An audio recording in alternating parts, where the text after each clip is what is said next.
And we are back here once again with another episode of the MSK show, and this is going to be episode 82. And obviously, as you guys know, for the episodes that I have Professor Savage Dad on, we talk about what's going on in the comic book industry. And starting basically with this episode, when I have him on, we're probably going to start dipping into some of the entertainment industry as well, because this way it's going to help me get all of those news videos that I want to do and get them done basically throughout the month of December going into basically 2025. I want to have all those news videos done and put out consistent content in a short time frame. Now, obviously, if he's not here, I'll do it myself. But then again, when we're on like shows like these, we can literally get like 3 videos done. I just clip them out and I just upload them. So if you guys have not subscribed to my comic book channel, go and do so. We are at currently 95 subscribers, 5 subscribers away from hitting 100. Recently put out the Deadpool and Wolverine WW3 Issue 1 comic book review. Then today I dropped the Transformers Volume 1 Robots in Disguise trade paperback review. You guys all really enjoyed that. So keep in mind, more of that content is coming, but we don't do the show over there. The live streams, as far as like the podcast, are obviously on my main channel, which is the MSK show. So if you want to obviously catch it all live, you would just do it on my main YouTube channel, which you can subscribe to with the link in the description box below. Or you could just subscribe, or you just stay subscribed to my comic channel, and the clips will come out there anyway. So also to let you guys know, we were going to have an episode Sunday, but his butthole was leaking. I'm not even kidding. I'm not even joking. His butthole was literally just like leaking like EVS. That happens. It certainly does happen. Yeah, I had a stomach bug all weekend, so I felt like my stomach felt like shit, dude. Usually I'll power through being sick with most things. Yeah. But when my stomach's fucked up, dude, I can't do shit. That, and it's going to be like, oh yeah, MSK is going on. I'll make some joke about his bed not being there, and then you'll hear a fart and just... Oh, that was going to be it, like every fucking 15 minutes. So good God, man. So just to let you guys know, this is the last time we're going to have a show until next Thursday at 8 PST is when we'll have the next show, because he can't do the show Saturday because he's going out to LA and he's not going to get back in till late Wednesday. Obviously, getting back late Wednesday means you're going to have to rest. So we're not going to have this style of show until next Thursday the 5th, before my birthday, which is Friday the 6th, actually. So I might stream for my birthday. I don't know. I don't stream on Fridays anymore. So probably stream for Friday because I got nothing else to do. I mean, how else would I celebrate my birthday? Fucking talking to clout chasing fucks every day. So, there you go. That's what we got to do. So, dude, yeah. Consistency is going to be a bitch. It's why I haven't got back into my shows. It's why I haven't got the, I mean, look at this shit. Look at all this shit I have to talk about. Content that I can go over and get into on a comic channel. But until I can get some consistent time to sit down and get back into the rhythm, it's going to be, I just haven't taken the time.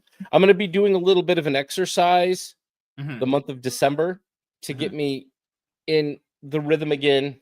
I'll be doing some whiskey advent calendar reviews. So a nightly whiskey review I'll be putting out, getting into churning fast turnover content.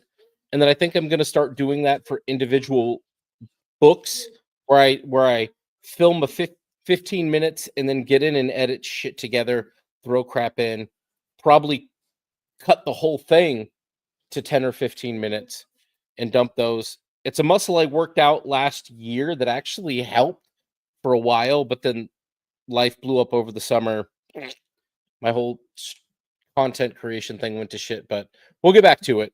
We'll get back on order. Yeah.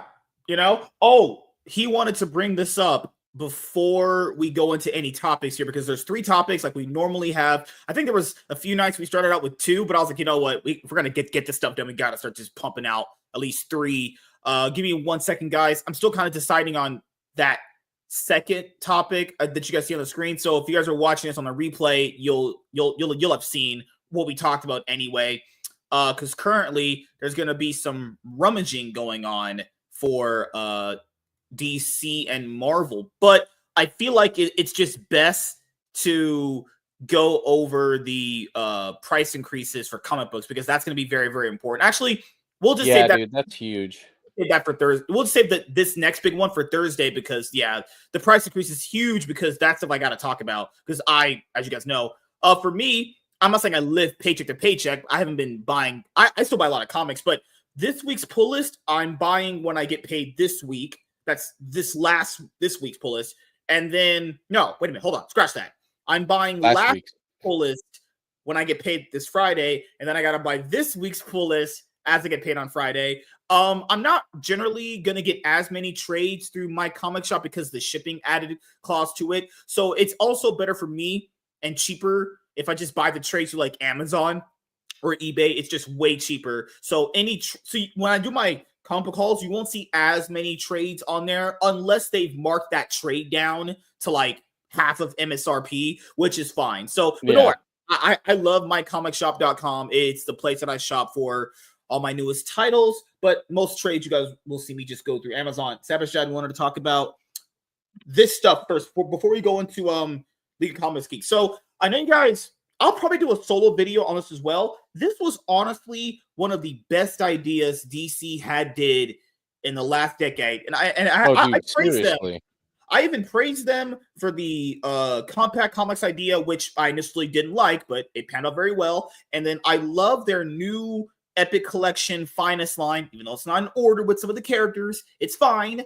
The DC's Finest line is great. The compact comics line, I was wrong about it. It turned out really, really great. This was another really good idea they had a long time ago. It was an exclusive deal with Walmart and Target, mostly Walmart, I think, was that they were doing these Shonen Jump style 100-page, DC books. So essentially, these are 100-page books for a popular character. So it'd be like Batman, Superman, Aquaman, Swamp Thing, could be Teen Titans. And it would just basically be showing off a certain run of the character, just one issue a month, just like Shonen Jump. It would have multiple chapters for a character, and you would just buy it each month, ads and everything.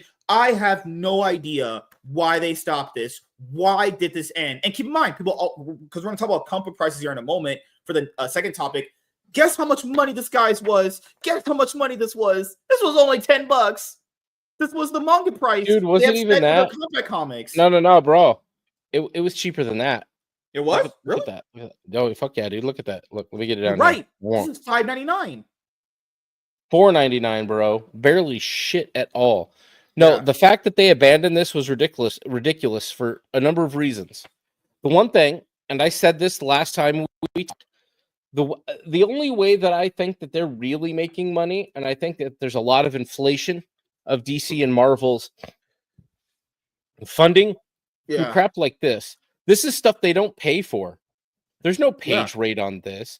And I don't think I don't, unless someone's a big name artist who's got it written into their contract that they get, royalties on reprints or some shit. Mm-hmm. DC owns this.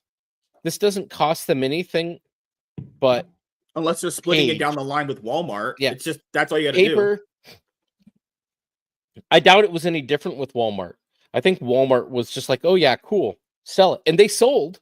Now, once they had been out for a while, you would see some of them sitting around, but more often than not, I could never find the damn things. They were gone. Yeah. They always sold out. When I grabbed them, they were not there. Like, you would see some of them lying around, but and you would think to yourself, oh, I'll come back and get it. It would always be Batman. I'm pretty sure they overprinted on Batman.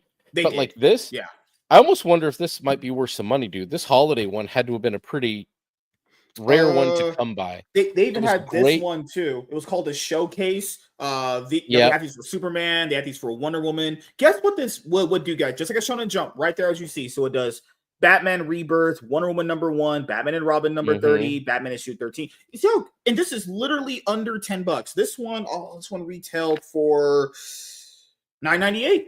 I don't know why they ever stopped this. This was one of their best ideas ever, honestly. This is how you get new readers. This is the thing that people don't understand is you got to put this has to be on the primetime rack right by the damn like Yu-Gi-Oh checkout cards, trading cards. That's aisle, where they have dude. them at. Or the Yeah, Yu-Gi-Oh aisle in the that's where they had action them at for figure me. section. Yeah, Yeah, yeah. dude, you got to put these in the prime time spot.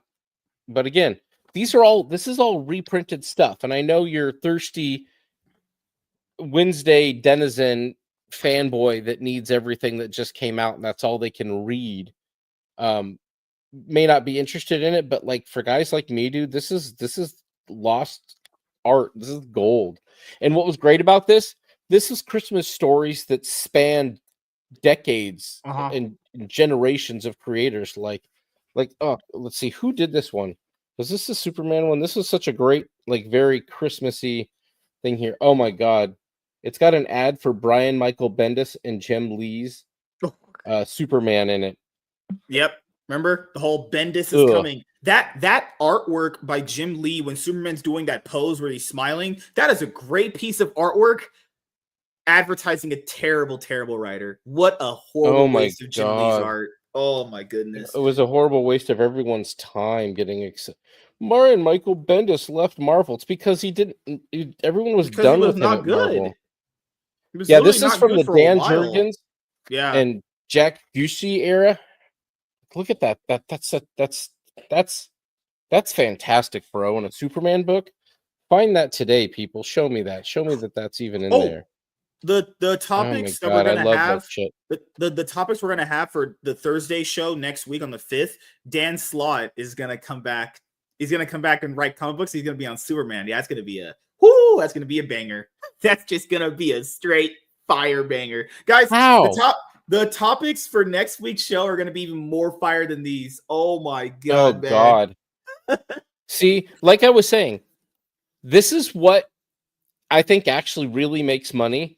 Is this shit where they've reprinted old stories and then top seller, I believe, for them in the top 5, top 10 when this dropped, probably still churning pretty well.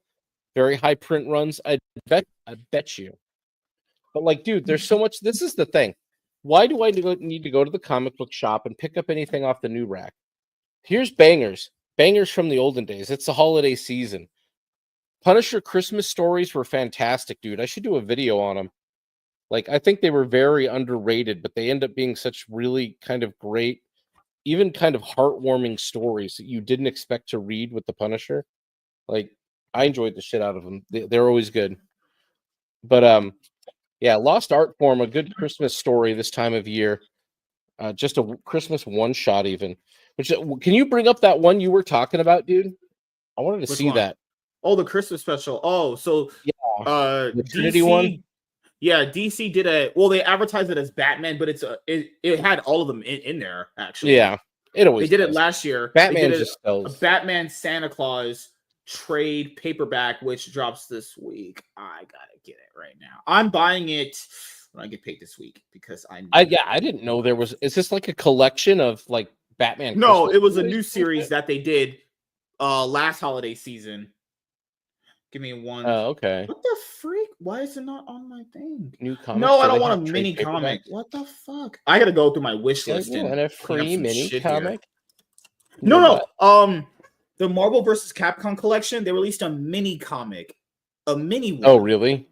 Oh. Why? It's stupid. Just release a freaking full book. What are you doing? And the series is actually gonna return, I think. Yeah. So let me just bring it up for you guys right now. I'll bring it up for you. Okay, so, and let me get the trade. I want the trade. Good Lord. Oh, wow. It detects comic book shops in my area. Didn't know that. Yeah, and you can add a pull list through them, too. So if it's on a pull list, you can just add it there. See? There you go. A bunch of the guys in my area are here. Bird City Comics. Haven't heard of them. Dude, I heard a rumor, I don't see them on here, though, that they revived Atomic Comics. Like one of the original owners came back and they brought the name back somehow, but I haven't been out. So I was kind of thinking about checking it out. Batman, Santa Claus, Silent Night trade paperback. This comes out this week. It collects Batman, Santa Claus, Silent Night 1 through 4, and it's not just Batman. Other members of the Justice League are a part of this, as you guys can see. I'm pretty sure Krampus is the main villain of it. I've not read this series When yet. did that come out? This came out last year. I got a few of the singles for it. I just couldn't finish it in time or get to it to read it. So I was just gonna I'll just wait for trade. So as you guys know, this is dropping this week in trade, and I'm getting Batman, Santa Claus, Silent Night. I'm getting the X-Men 97 Expectations, and that's that's pretty much it. There's nothing else to get. And then they're doing a Batman, Santa Claus, Silent Night Returns, which is gonna start kicking off it already started. It starts this week. So the second part of the series is going to start. Yeah, apparently this sold very well, actually. Batman and Santa Claus, what could you want more out of life, honestly? So Michelle Bandy is the illustrator. If the cover art is indicative, that's actually not bad. This looks pretty good. This reminds me of Dan Moore's art. So good. So fucking good. It looks like it's only at MSRP on Amazon. So I'll MSRP it should I'll pick it. It's at $20. $17.99 on Amazon. You probably forgot. I think the shipping is going to be $20 anyway. That's the thing. Amazon, it's free shipping. I can have it delivered tomorrow. Oh God. Juicy. I'm debating getting it from Amazon or giving the comic shop a chance to actually have it. No, I want to see if my shop has it tomorrow. I'll pick it up from them if they have it. But again, they're not always stuff dropping. All right, so you have Detective Comics. I have, as you guys see, if I have the little mark here, I'm pulling it. So I have Detective Comics, Nightwing, Absolute Wonder Woman #2. Fuck Kelly Thompson for blocking me. Fuck that hoe ass bitch. Justice League Unlimited is the biggest book coming out this week. We've not had a Justice League book since, legit Rebirth. Yeah, since that Justice League Rebirth series they had that was running for a little bit. We have not had a Justice League. There wasn't a Justice League for Dawn of DC. I think that's the first relaunch initiative to not have a Justice League book. I don't know how they went through Dawn of DC without having a Justice League book. They try to go all in on the Titans, but it's like, the guys are not the Justice League, let's be honest here. And the writer on Justice League #1 is our good buddy Mark Waid, the sensible, sane guy with great takes and who loves the comic book industry. Oh, damn. God, I hate that guy. Ugh. Actually, dude, currently in the dropping tomorrow as well, Silent Night Returns. And it looks like some of the Bat family is coming along. You've got Robin and Zatanna in there on the cover. Bro, I think I might actually pick up the floppies for this. I might actually. And keep in mind, it's only going to be four issues. By the time January starts, it's already over. Black Canary. Oh yeah, because it's going to be done in December 18th. I just clicked through to each issue. Yeah, the last issue should be coming. Yeah. So they probably. Oh yeah, I was going to say they probably wrote the whole thing a while back. Wow! I know everyone's going to be like excited almost for all of Justice League. I know everyone's going to be excited for Black Canary. This Black Canary book is being written by Tom King. I'm not even kidding.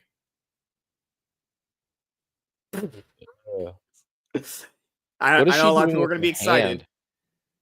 Probably fingering herself. Good Lord. No, it's right close to her mouth. It looks kind of. So, how many books do I got to get? I have 1, 2, because I've Detective Comics, Nightwing, Wonder Woman, Justice League, Action Comics. Then I have Iron Man. So that's 6, 7 with Batman, Brave and the Bold. That's 7 books there. 8 books pulled. Okay. I would get Santa Claus, Batman, Silent Night Returns, but I'll just wait till I'll just get it in trade when it's over. So that's 8 books already pulled. You're right, but like I want it for Christmas though. That's the thing. I don't know. Dude, I love a good Christmas story. So, huh? Can have your kids eat it? No, I want it. I want to read it for Christmas. I like Christmas stories this time of year. Absolute Batman's on its 3rd printing. This artwork looks great right there by Nick Dragotta. So I got that. What else is on here? Any big? Oh yeah, I forgot. If you guys are huge fans of X-Men 97, they're dropping the 4-issue prequel book before the series starts. So essentially, if you want to read this series in order, don't worry, your boy got you. So this is what you do. You can get the omnibus for the X-Men animated series. It's called that's it. Type in X-Men animated series omnibus. You get not only all the issues out of that series, and then you get the X-Men animated series, the further adventures, in that one omnibus. Then after that, you would get this. And then that's how you get the series in order. Because I have the X-Men animated series omnibus over there. And then I think it collects the further adventures, but if you but I forgot if it doesn't, then you could just get that as a separate book or get it in there. X-Men. Oh my god. X-Men animated. You know, I'm glad we looked at all this shit. I'm excited. Yeah, here you go right here. So essentially you would get this first. Here's the omnibus. X-Men Adventures. Oh, okay. So you do have to get this one. This is the further adventures. I think you get this one. This is collecting adventures of X-Men 1 through 12. Collecting adventures. Is that the same one? Let me see. I really don't remember. X-Men 1 through 12. Oh, okay. I think these are different. I think I could be wrong. That's the problem here. Is because when you have like relaunches of the same shit and it's all number ones, it gets like really fucking confusing. So you get the omnibus, then you get this, and then you get the 97 book that we just had over here. There you go. That's how you collect the animated series in book form. I have this book and it just looks so fucking amazing. That's the other cover. I like this one better, honestly. Renowned Zero said he likes this one better. I like the other one better. Oh, that Wolverine Sabretooth is pretty sick. I couldn't pick. I legit flipped a coin. Like, all right, guess I get that one. I couldn't choose. All right, guys, we're going to get to topics in just a moment here. Give me one moment. I'm going to be bringing this up. It's going to be so good. Dude, you got some. See, you actually found some shit that I'm willing to buy for Christmas there, man. That Santa Claus book is. Do you know how much sea of shit I have to go through to find this stuff? Oh, dude, there's so much crap. Most of it's crap. I understand. I'm just kind of happy to see a Batman Christmas story. Again, I don't buy mainstream, especially not Marvel and DC, but at the same time, I picked up Ultimate Spider-Man, so I guess I have to give it a try. I have to be nice about it a little bit, you know. If they're going to go out of their way to give me a Christmas story, and if it isn't ass, and it isn't retarded like The Message, like Santa Claus, something weird and woke, then good. Just give me a straight up and down Batman and the Bat family helping Santa save fucking Christmas. Like, bro, I'm an easy man like that. I'll be there for it. Is it silly? Is it like that's what I want comics to be? I need silly like that. No, dude. Exactly. No, dude. It's just that. Fuck it. Where's the Superman story with that, dude? That's what I want. He's in there. Superman and Santa Claus. I know he's in there, but I want to see. Yeah. I want to see like Superman as the primary. I saw a panel with him in that story. There's a wholesome little moment he gets with Santa Claus too, which is pretty cool. I like that. That's sick. Okay, good. I don't know who Jeff Parker is though, but I don't know if he came with these stories or if he's just the guy they slotted in to do it because they're like, we need to make a Santa story. Give me one moment. All right, guys, we're gonna start getting into some of these bangers here. Epic bangers, as we call them. Don't worry, guys. Guess what? Next week is gonna be even more fire. Because the reason why I like doing shows like these where we can get some of the stuff done is because rather than doing it on my own sometimes, it can just get 3 videos done, clipped. I should make a channel calling it MSK's Clips, but then again, the clips come up here anyway, so it doesn't really matter, obviously. There's so many great videos we did on that Iron Man podcast that we don't do anymore. Oh my god, that shit is just so flames. I have to literally sit through most of it just so I could go through it. Oh, If anyone didn't notice this, when we reviewed Screecher 1 from Nick, Phoenix Press, which is Nick, I accidentally messed up on a clip of it, and then I accidentally left in a part where I messed up the intro, and I said like effing bull honky something, and then I was able to edit that out of the video. So if you go back and watch it now, that part's edited out. So I've gotten better with clipping over time, with a point where like they always came out good, but now for sure I know exactly what I'm able to do to make sure the clips come out more efficiently and better. You know, that's what John Campea does. He just does a full show and then just release the clips as separate videos. So if you just get the separate video there, you go there. If you want the actual live video, you just go to that. You know, it's crazy that he's just mentally deranged. A lot of guys do that these days. I think Even Dermy Wormy was doing that for a minute. Nerdrotic has been doing a bit of those with Nerdrotic Live channel. Jeremy Hambley, the quartering, he does that. Tim Pool does that. A lot of people have been doing that. Oh, before we start, what did you think about Dr. Disrespect joining Rumble? You think it actually means anything in the grand scheme of things? At the end of the day, I don't know. I don't know what it actually means.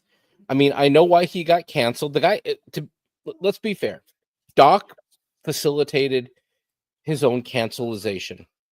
He came in, he dropped that letter at a time in the zeitgeist where people are willing to question these fucking bullshit narratives that get thrown at so many people.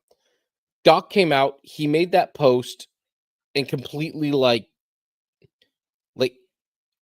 he admitted to some shit that doesn't sound great. That's for sure, man. Like he fucking put it out there that he was talking to a 17-year-old or whatever. We don't even know her I don't age. remember if he confirmed if he I don't remember if he confirmed if he knew that person's age. I really think that he just needs to like just fucking get interviewed, talk about it, and fucking and actually speak clearly as opposed to what he posted. Is it going to change my mind? I don't know, maybe, but right now it's just like, nah, dude. Even Nick Merckx had to walk away from that. Mm-hmm. He could have fooled us all because it was proven in a court of law he didn't send any explicit pictures. There wasn't any like wrongdoing as far as like a touching or a sexual side. Why he wrote that 3-paragraph essay? Why he wrote that 3-paragraph essay saying what he did. He literally, I'm actually glad he didn't, which is crazy. He literally could have just lied and just say he didn't do anything, because we're in a court of law. It was proven he didn't do anything on that side. I mean, I'll give him that. He could have just got away with it. I will give him that. The man, in all honesty, he should have been a bit more apologetic about it. If he was going to come out and say that and just been like, hey, I didn't know. I'm not going to lie and say that I didn't. I fucked up. I didn't know this girl's age. I fucking was just being a dude on the internet. He literally admitted to the problem. Yeah. He admitted to basically that. He admitted to like, did these conversations lean inappropriately? He literally said they did.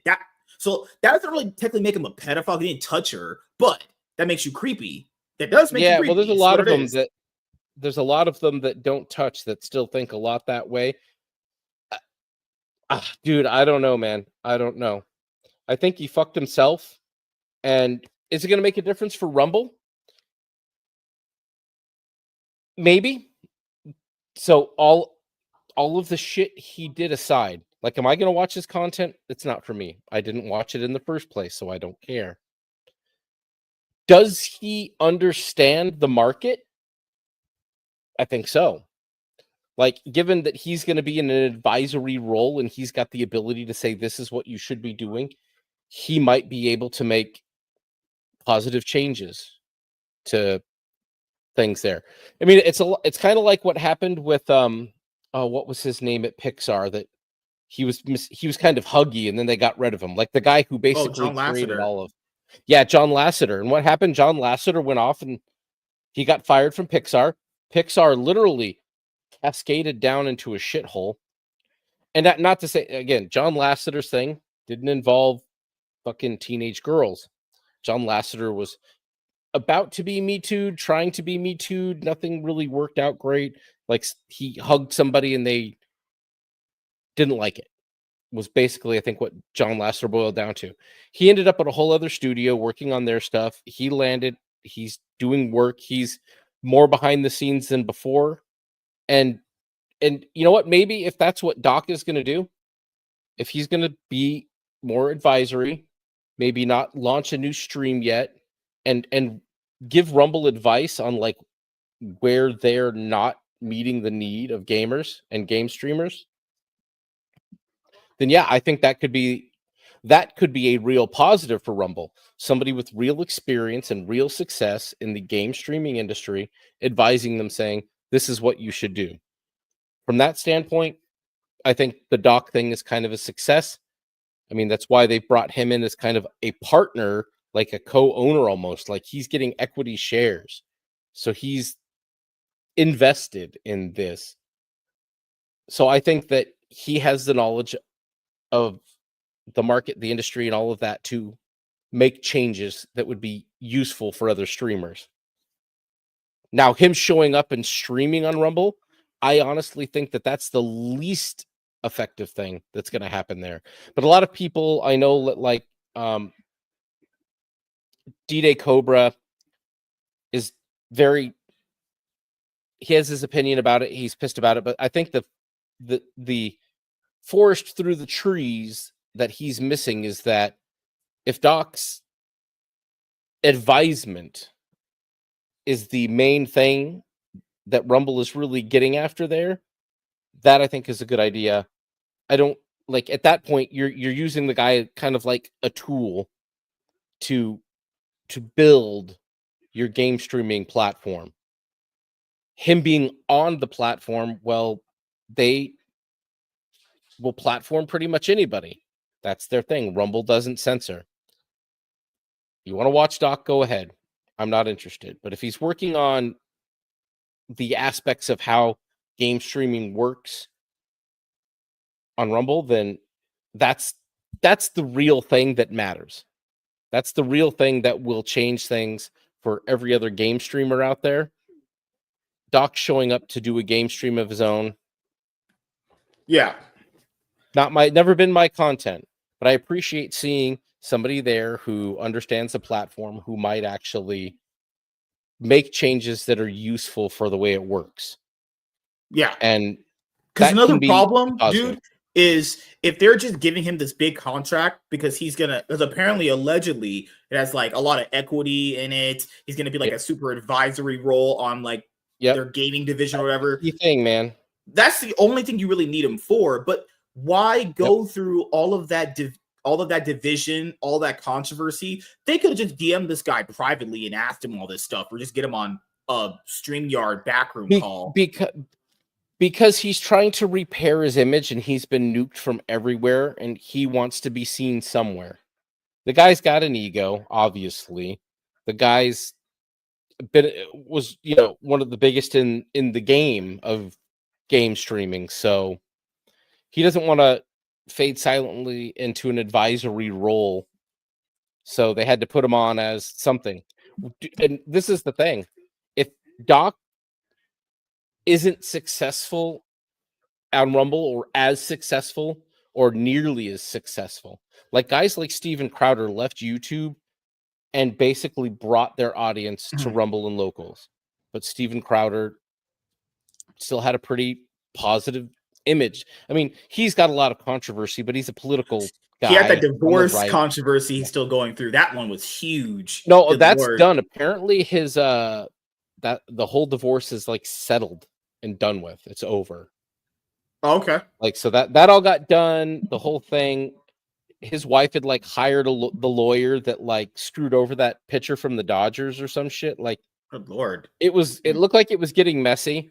Yeah, and because she got money and walked. Because the whole thing with Rumble right now, I guess we'll just do this as a full-fledged video next week. It's just, I was going to get your early thoughts on it, because the idea that bringing him over is going to bring in more people to the platform is disingenuous, the way they phrase it, because they're only there for him. So when he's not streaming, they're not going to be there. Because, guys, Rumble's not that good of a platform to constantly stay on. Like, unless some of you guys are there, or maybe I'll watch like an Andrew Tate stream that he does once in a while, or a Fresh and Fit podcast. There's only very few people's stuff I would even rather watch there. Rumble's on a platform that like is a go-to to watch content. I mean, I don't like Twitch, and I think Twitch is still trash, but I'd rather go to Twitch and watch a stream than Rumble. If you have to get me to pick. Dude, Twitch is like, I don't like Twitch's interface. I think the Twitch UI is kind of Outdated. It's very fucking distracting and outdated.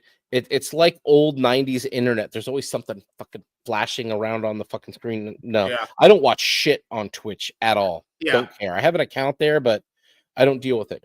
Streaming on Rumble, especially with the way Studio is, once you've got all your clips and your shit and your templates laid out in Studio, streaming on Studio is great. I have no problem streaming on Rumble. I make more money on Rumble because I make money right away on Rumble. I can automatically get Rumble rants on Rumble.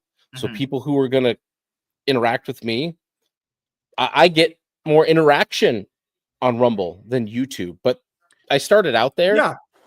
So yeah, that's why I don't. You know, It's weird if you have a Rumble account, because for me, I'm just being honest here with you guys. Some shows I do here, as far as like the one-on-ones, they don't do as well here as they do on Rumble. Like on here, if I did a one-on-one show with someone, whether it be like a content creator spotlight or an indie creator spotlight, those would vary in views.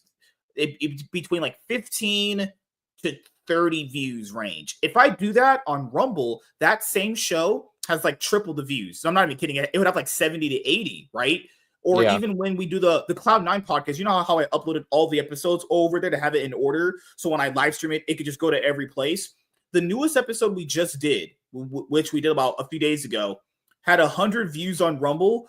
On YouTube, it had like 48. So it's weird because some of the content I do here does better over there, and then obviously vice versa, it can do better over here. So if someone isn't getting good viewership over there, well, it's probably because you haven't really, I'm to be honest, your content probably stinks, if we're being honest here. Because it's easy to get viewership on Rumble. It's hard to get followers on Rumble. That's the problem. I've gotten 1,000 viewed podcast episodes. It was crazy with Rumble.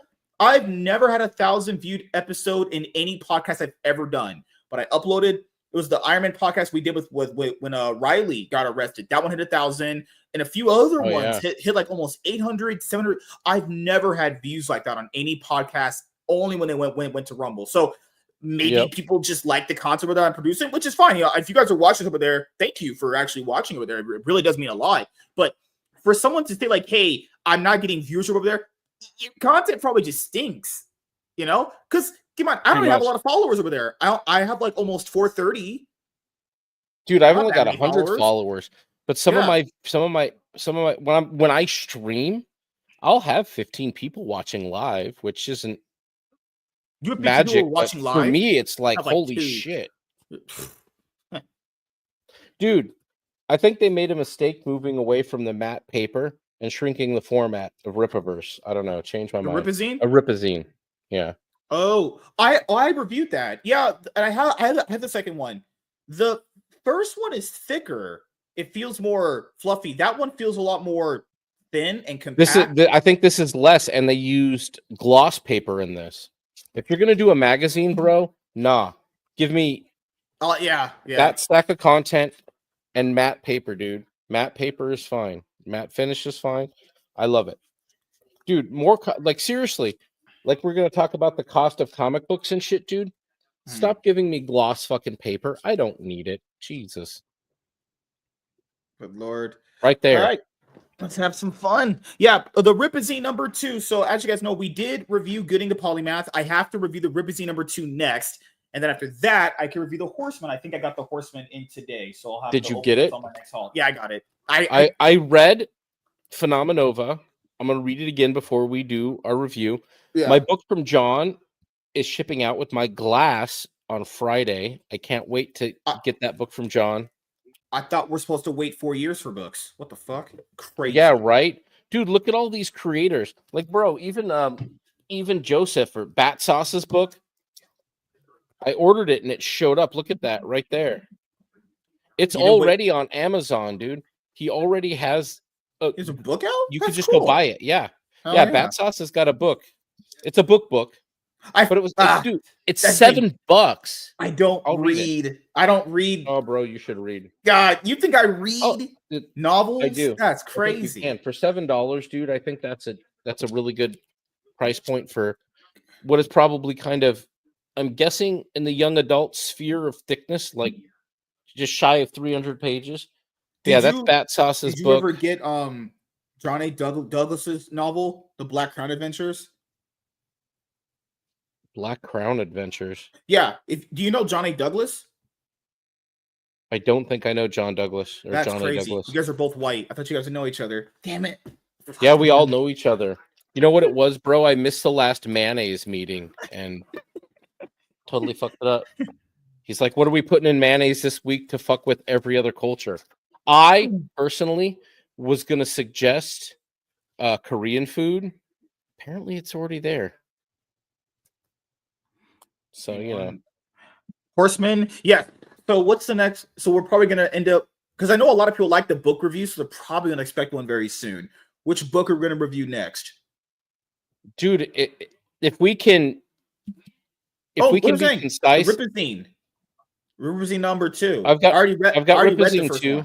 I already read the first one. 2. I was gonna say we could do Horseman. We can get Phenomenova done. Okay. Dude, read Phenomenova. Okay, so we'll do Phenomenova first. I have to see if I have let's it do first. Phenomenova first, because Phenomenova, and this isn't a shortcoming or anything. It reads like a Dean Cain All-American. It's very it's an origin story, but it isn't overly wordy. It gets to the point. The story progresses very smoothly. It's a very good, easy read. And again, not knocking it, Vaughn. I'm just saying it's something that you can get through. You can understand what's going on. It isn't. You're not like checking back and forth with things. To the point. Yeah, exactly. You're not kind of trying to go back and relook at things like the problems we had with Yaira, where we're like, okay, refiguring shit out. Dude, Yaira, I don't want to beat up on them with that one, but that one was, I need to give it another chance and give it yet another reread and see. But yeah, that one was not what I was expecting, to say the least. Good Lord. A second issue, I think it gets better, but that is definitely, we're gonna have to eventually there for that. We're gonna have to eventually go over the Rippaverse Reddit page. There's an actual Rippaverse Reddit group. Lord. And they write out not paragraphs, they're writing out 3-paragraph essays to describe these books. One of the guys said he dropped Ultimate Spider-Man #1 because he said it was boring. And I was like, if you think that was boring, bro, I don't have any interest in your opinion, man, if that's what you find boring. It's like, what the fuck? If that's boring, Ultimate Spider-Man's first trade was fantastic, dude. I hate to admit it, but I'm going to be buying Marvel's books again. Yeah. All right. You follow the Gay Republican? Yeah, I followed him for a while. It's a good follow. He's a good follow. Him and Scott Pressler are fucking out there changing minds in their communities, which is awesome. All right. As you guys know, time to get to topics. Next week, Thursday, 8. Oh, goodness gracious. I don't know if I can even survive. All right. Guys, I'm black. Hit me. Beep. That wasn't part of the video. That's just nothing. I'm a mega horny bitch. Wait a minute. It's not even Tuesday. Wait, it is Tuesday. It is Tuesday. So I'm a gay mega horny bitch. But it's maybe. Woo. All right. Oh, before we go, I gotta do my quick little research just for one thing. Okay. So the first topic. Predator. Okay, hold on. I need to have this list in my brain. List of Predator. Oh, that out of context is wild. No, guys, the Predator, which is the alien that fights. Fucking hell. The Fox Universe Predator, not the ones that are out there diddling kids, not those. Oh, Having a hard night there, bro. oh, Hard night. good lord. Those statements out of context are so wild. Oh my god. Fabulous. Mm. Before we go, wanted to make sure we had all of our Predator crossover comics listed here just for a second. Get him. All right, so we have You ain't black. There's so much. Superman versus Predator, Archie versus Predator. Oh my, Predator ever. Too many Predators out here. Much, I'm not gonna lie. oh god, man, I hate it. Come on, man. List of Predator crossover comics. Top 10 best ones. Oh, there's just a ton. We'll just go over that. I think the best one in people's minds is Batman versus Predator. I have to get that for a trade. Oh my god, that costs so much money, but I gotta get it. Dude, I want to get the Wolverine Predator one. That one's pretty cheap on Amazon. I would get it. I have that one. Emma wrote it. Really cheap. Yeah. All right. Time for an epic.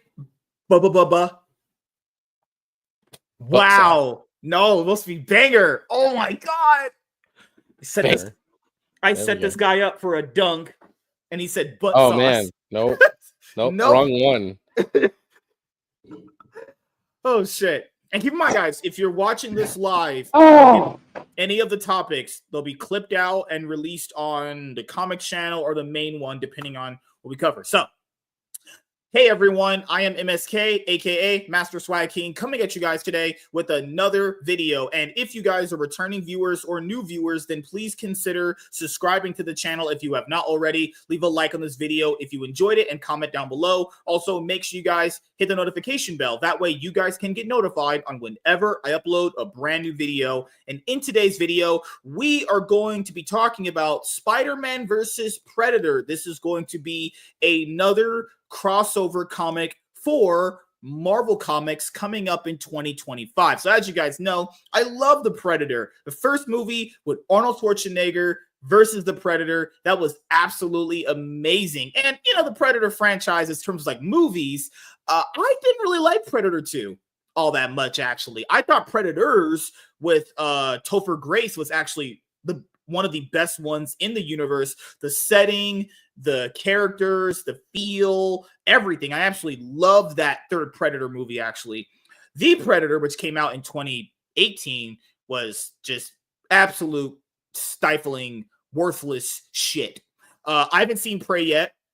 I have nothing against it. I just haven't seen it yet. So I've seen the first 4 Predator movies. But as far as like Spider-Man, the only Spider-Man comic I've consumed recently is just Ultimate Spider-Man #1. But I did end up buying the Ultimate Spider-Man trade paperback, the first volume. So I'll be reading that, and then me and Savage Dad will do a review on that eventually. Because as you guys know, I wanted to do things a little bit in order with the Ultimate Universe for Marvel, because I have that big 4-issue mini series written by Jonathan Hickman that bleeds into the Ultimate Universe, and then I have the one-shot comic, and then after I read and review those, then we can do Ultimate Spider-Man, because that's the one that's next up. But I know you guys enjoy the Predator crossovers, because the best one that a lot of people always highlight is the Batman versus Predator crossover. That one is my favorite. That one is so fucking good. And the Predators usually always use up the character for the crossover because it's an easy character you could just implement. Their motives are pretty much the same every single movie anyway. Go to planet Earth, target humans, kill humans, actually. So Marvel recently did Wolverine versus Predator. They just finished Black Panther versus Predator. I bought the first few issues for Black Panther versus Predator, but I was like, you know what am I doing here? Because I just stupidly spend money on comic books, because I'm just a fucking giga rich top G Chad like that. I'm just gonna wait for trade, So I heard good things about Wolverine versus Predator. I haven't heard that much good things about Black Panther versus Predator. So, you guys ready for this? Guess who is getting the next matchup for the Predator? It's going to be everyone's favorite wall crawler, web slinger, Spider-Man. Yeah, Spider-Man's going to be versing against the Predator coming 2025. Ooh, who's The thing is, I'll be honest here, this idea sounds great just on the surface. Sounds interesting for sure. It could be done very well. How could Peter ever... Guys, Spider-Man's pretty strong. He holds back quite a bit against his villains. Literally, the Predator is strong.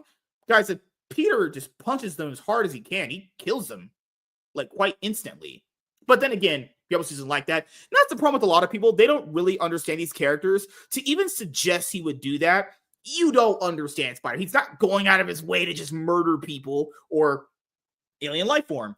But do you think you would add this to your pull list coming up in 2025 for like a 4-issue miniseries? Again, Or it just wait depends for on the trade? creative team entirely. Oh, okay. Yeah. Predator versus Spider-Man announced, marking Marvel's most epic crossover yet. Marvel has announced that Spider-Man will face off against the Predator in an epic upcoming crossover series, as first revealed in a surprise advertisement at the end of the latest issue of Predator vs. Black Panther. Arriving in 2025, Predator vs. Spider-Man will pit the friendly neighborhood Spider-Man against pop culture's most dangerous extraterrestrial hunters as they continue their integration into Marvel lore. Predator vs. Spider-Man, written by Benjamin Percy with art by Marcelo Ferreira, follows on the heels of Predator vs. Wolverine and Predator vs. Black Panther, both miniseries also written by Percy, which have each in their own way put a I hate that Y name they have, put the Predator up against Marvel's most formidable fighters. And here's the cover art page for issue 1. Pretty cool. Interesting. Pretty cool. Yeah. Looks not that bad. Okay. There you go. While Spider-Man isn't the brutal brawler that Wolverine is, or an expert hand-to-hand combatant like Black Panther, he certainly ranks amongst Marvel's most resourceful heroes, and facing the Predator will absolutely push Peter Parker to his limits. Okay. Peter Parker vs. Spider-Man is the third installment in a trilogy of miniseries based on the premise of bringing legendary Marvel heroes into conflict with the fearsome Predator. Moreover, this has been part of a larger comic book renaissance for the Predator franchise, which has also involved well-received standalone series which have drawn on the lore of the films and introducing exciting new concepts to the Predator mythology. Now, Marvel's fan-favorite web-slinger will be the next prey for the hunter-killer alien species. Here's the quote right here. The Predator franchise has repeatedly stressed the tactical capabilities of Predator hunters, and it is this aspect of their game that Spider-Man will put to the test in Predator vs. Spider-Man. Spider-Man is an exciting choice for the next entry in the series. The character offers a different fighting style and overall dynamic compared to the Predator's previous Marvel hero opponents, Wolverine and Black Panther. Though casual fans of Predator might think of them as vicious killers, the franchise on screen and in its multimedia franchises has repeatedly stressed the tactical capabilities of Predator hunters. And it is this aspect of their game that Spider-Man will put to the test in Predator vs. Spider-Man. Yeah, the thing is, there are movies that to be fair, it was only just the Alien versus Predator movie where they try to prey on the fact that, they have some emotion attached to them. Guys, I hate when the movies did that. These things have no emotion. They're literally just straight up killing machines, as they should be. They don't abide themselves by human dynamic. I don't know why that was ever even hinted at in general. It's stupid. Like, they're if you actually read the backstory on how these guys actually make and do things in their own homeworld, it is vicious. So I want them to be vicious. I don't need a fucking sympathetic Predator. I'm good. I'm fine. In the Yahutas battles with Wolverine and Black Panther, it has quickly become evident how easily the iconic aliens from Predator could be transported into the Marvel Universe. While Marvel has also put the Avengers against the Xenomorphs from Alien, yeah, I did read issue 1 of Aliens versus Avengers. I think the overall book is good, but there were some moments in that book where the story got progressed in the most stupidest way possible. They did something so stupid in that book, my brain about damn near just literally leaped out of my skull and ran into oncoming traffic. It's not a bad book. It's a really good idea. The premise is there. I just hope in issue 2 they kind of build on it, but they don't need to progress the story that way. That was just so lazy and forced, and it made no sense, actually. So that series was quickly established as an alternate continuity tale. These Predators versus miniseries fit more naturally into the tapestry of Marvel's mainstream canon, and if Predator versus Black Panther was any indication that Yahuta's presence in the Marvel universe is only going to grow more prominent. Up to this point, the Yahuta have proven themselves to be impressive antagonists for Marvel's toughest heroes. This alone justifies their integration into Marvel Comics, because if nothing else, heroes like Wolverine, Black Panther, and even Spider-Man need a new or at least unfamiliar antagonist to challenge them. Bringing the Predator franchise into the Marvel universe might seem like pure spectacle at first, but it is actually a savvy absorption of existing material, which makes the Marvel universe more complex and more dangerous. Yeah, I mean, I'll say this: Wolverine versus Predator sold very well. Black Panther versus Predator, on the other hand, after like issue 2, I don't think it was selling all that well. Like, you didn't hear the same buzz from Black Panther versus Predator that you did for Wolverine versus Predator. Few Marvel fans would argue that there was a better first hero to go up against the Yahuta than Wolverine, and Predator versus Wolverine more than proved why. The sprawling story used the character's long history to play on the Yahuta's many trips to Earth in the past, as established in the Predator lore, and of course, their repeated battles across time were a series of gloriously intense bloodlettings. Yeah, as it should be. Predator versus Black Panther had a different style and pace, though the end result was equally exhilarating. Likewise, readers can expect Predator versus Spider-Man to continue tweaking and refining that formula. Spider-Man will test the Yahuta in novel ways, just as they will push Spidey to the limit in a only a butt fuck. I'm joking, guys. I got to joke with you guys. I'm kidding. Spider-Man will test the Yahuta in novel ways, just as they will push Spidey to the limit in a way only a select few of his adversaries have ever done. Beyond that, readers should expect the Predator franchise to make a continued impact on the Marvel Universe. It wouldn't be unrealistic for fans to suspect these miniseries are building toward an eventual epic crossover, nor would it be unexpected for the Xenomorphs to enter the mix in the Marvel Universe proper and face off against the perennial Predator enemies sometime in the near future. Okay, so there's a lot here to really talk about this. Okay, so when it comes to Marvel specifically, if anyone follows like their Alien comic book series that they inherited from Fox, they have it worse with the Alien compared to all of them. All right, so the Alien series always cap out around fucking hell 5 to like 10 issues, and then they reboot it. They're doing it coming up not this week but the following week, the week of my birthday, for the Alien series. They're starting another brand new series, and guess how many issues that's going to get in? 4, 5, 6, maybe max like 8, then canceled due to low sales. I loved what they've done with the Predator so far. You put them against iconic Marvel heroes, 4-issue miniseries, you're in, you're out. That's how much a crossover should be.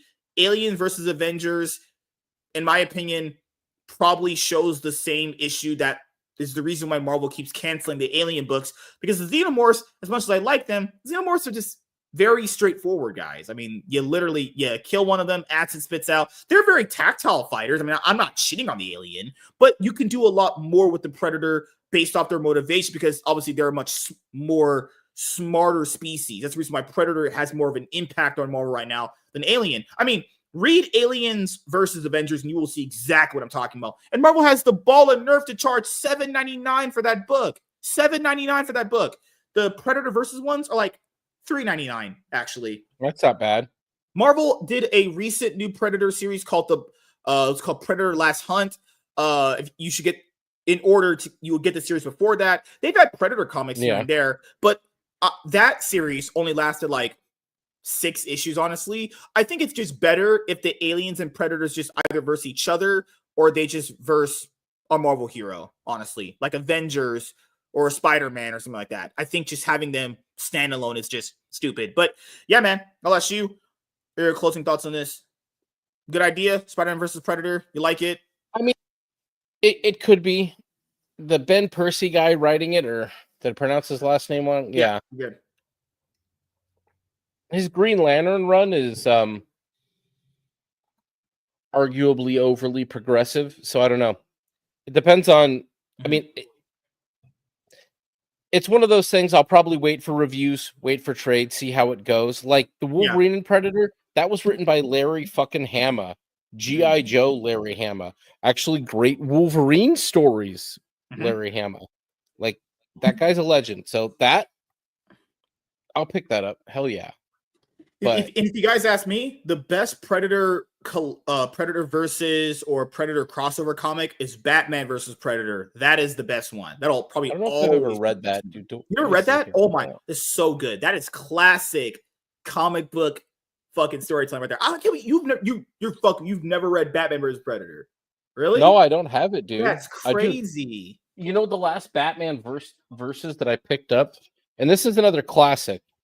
This is actually the edition I got is pretty OG as well. That was the Batman versus Alien. Oh, Batman Judge Batman. Dredd. I never read Judge that. Dredd, bro. I never read that at all. Wow, that's this one's hard to find. This even the trade is hard to find. I think it's out of print, but I would recommend looking it up. I haven't even finished it yet. So, but the art, dude, the art alone was some great fucking Batman artists and some great fucking Judge Dredd artists. Some classic shit in here. There's also a point where Lobo shows up in here. Like, dude, this is some good shit. Like the art. Oh yeah, dude, bro. Like this. Oh, that looks great. Holy shit. Yeah, dude. The art in here. These are these were printed a ways back. But like all Judge Dredd stuff, like the UK stuff from 2000 AD, is not always super readily available. It's some limiting to it. Oh, dude, there we go. Batman versus Predator. Can I actually buy this in a collection? Oh, I think, dude, no. Yeah, everything's got a print, bro. Yeah, those things are out of. You probably could go to eBay and get it, or it's on Amazon. They would probably charge you a fortune for it. Yeah, that's the best crossover for. How has that not been reprinted? That's interesting. There's Superman versus Predator, which is 3 issues. I'm pretty sure that's more easier to get. And yeah, so my closing thoughts on this is I'll have to wait. You know, I don't know if I'll read this initially in the, I'll say floppy format as they release the books monthly. I don't know. I was initially getting Wolverine versus Predator, and I was like, you know what? I'll just wait for trade. It's only going to be 4 issues. Because the thing is, if I don't hear just the best reviews possible sometimes for a series like that, because since it's 4 issues, I'll just wait for the trade. You know, might as well. There's only 4 issues. It's nothing like super long. And for Black Panther versus Predator, didn't hear the best, word of mouth on that one. So yeah, I'll probably just end up playing it by ear. But I do like the idea. I do love the Predator movies to a certain extent. I do like the idea of them versing off of like the normal fighters of the Marvel Comics universe. Who should Predator fight next? I thought Wolverine, Black Panther, Spider-Man. Daredevil would get destroyed by a Predator. He can't. Punisher, bro. Punisher. Predator would be fucking sick. Oh, we can't. They can't do it for Marvel. They've ruined that guy. Yeah, I know. No, they've just. It's unfortunate. That guy. Dude, that guy, like Eric July needs to like fucking buy that character off them. So yes, thank you guys for checking out this video. If you guys are returning viewers or new viewers, then please consider subscribing to the channel if you have not already. Leave a like on this video if you enjoyed it and comment down below. Also, make sure you guys hit the notification bell. That way you guys can get notified whenever I upload a brand new video or go live. I am MSK, aka Master Swag King, and I'm signing out, guys. See you guys later. Deuces. Peace. Wow. And the next one, I'll go right into it just a minute here. Give me 1 second. Comic book price increases. Book price increases. Let's see. Give me 1 sec. Why are dogs so? This is why I hate dogs. I truly don't like dogs, man. Cats are so much easier, man. Oh my gosh. Oh, I found it. I actually found it. We're gonna talk about comic book prices. Oh my god. In just a moment here. To let you guys know. What the fuck, man? Why is everything? Okay, now we got it. Okay, all right. Imagine that being in the video. You Holy sure? shit! Oh, what the fuck? Oh my god! What'd you do? Oh my god! Holy shit, man! No, nothing bad. It's nothing bad. Good lord, it's just Negro, annoying please. sometimes. Good lord. Yeah, if you look at all these news articles from when I just typed up price increases, Marvel Comics says this is Popverse. This is Marvel. Do you want to do it for the indie one, or do you want to do it through Popverse? That's different. I don't want your. What's the difference, really? Probably not. Nothing. I don't want your cookies. Oh no. There's more meat on the bones. For Oh wow, dude, they are really pushing some expense on trade paperbacks for this. Oh dang, is that the old Justice League versus Predator?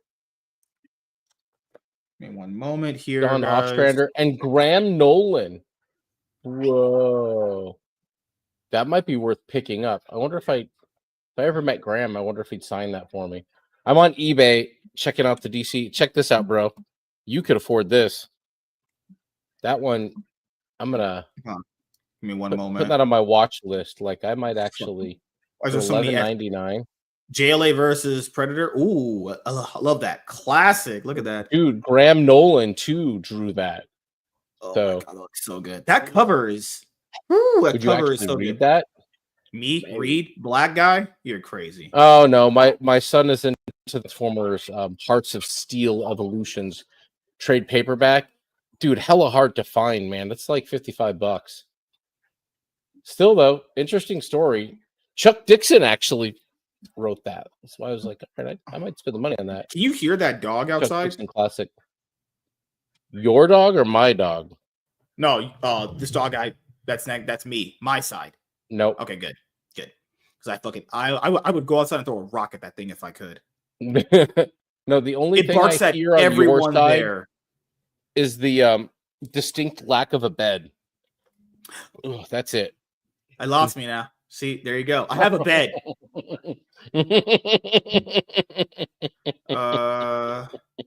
Can indie publishers survive butt fucking? Maybe. Depends on how much they like it, I suppose. This is the problem when it comes to like comic book sales, actually. We're gonna talk about it in a moment here.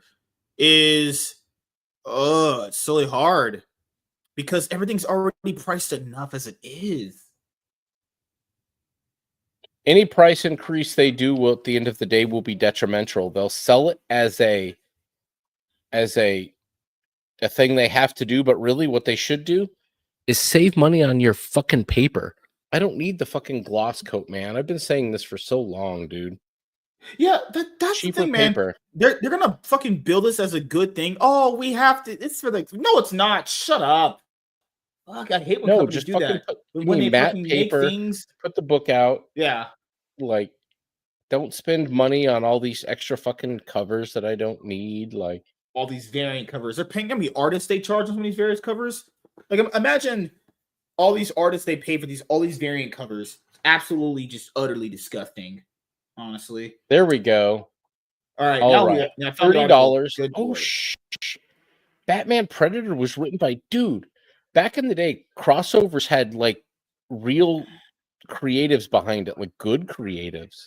Mm-hmm. It's interesting. No, I don't want to see that ad. The ad had porn on it. Yes, you do. Read the ad. Hold on. Before you guys go, I'm sorry, when we read this article, it's gonna have all these ads there. I do humbly apologize for that. I really do. Holy crap, look at all that. Oh my god, it's disgusting. It's okay. I'm just trying to make sure this looks the best on the video when we do it. That covers most of it, and we can get to it. Awesome. All right. Okay. Okay. Let's go. I'm a mega horny bitch. Your mama. Well, my dad is black. Did you know that my dad was black, sir? I assumed. My dad is white, actually. How dare you? How do you know? I don't. I saw him once and he left. And it was in the dark. He came when I was in kindergarten, and I think randomly once when I was in first grade, and then the motherfucker just left. We legit never came over, gave us $100 in child support. He left. Never came back ever again. Wow. I'm not even kidding. That's pretty. Yeah. Wild. All right. Now we're good to go. Oh, my butthole. I'm putting a fork in my butt.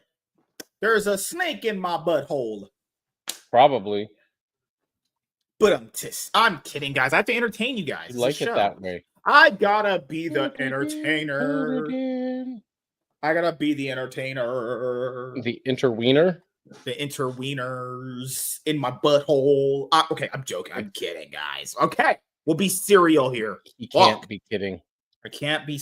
Cinnamon Toast Crunch, when I lick the squares, it makes me feel like I'm blowing a load. Just saying. Just saying. That's what you say about a lot of things, though. It's hard to judge. Have you ever had pizza fresh out of the oven? Pizza fresh out of the oven is better than sex. Bar Bro, I have a pizza oven. You do? Oh, shit. Yeah.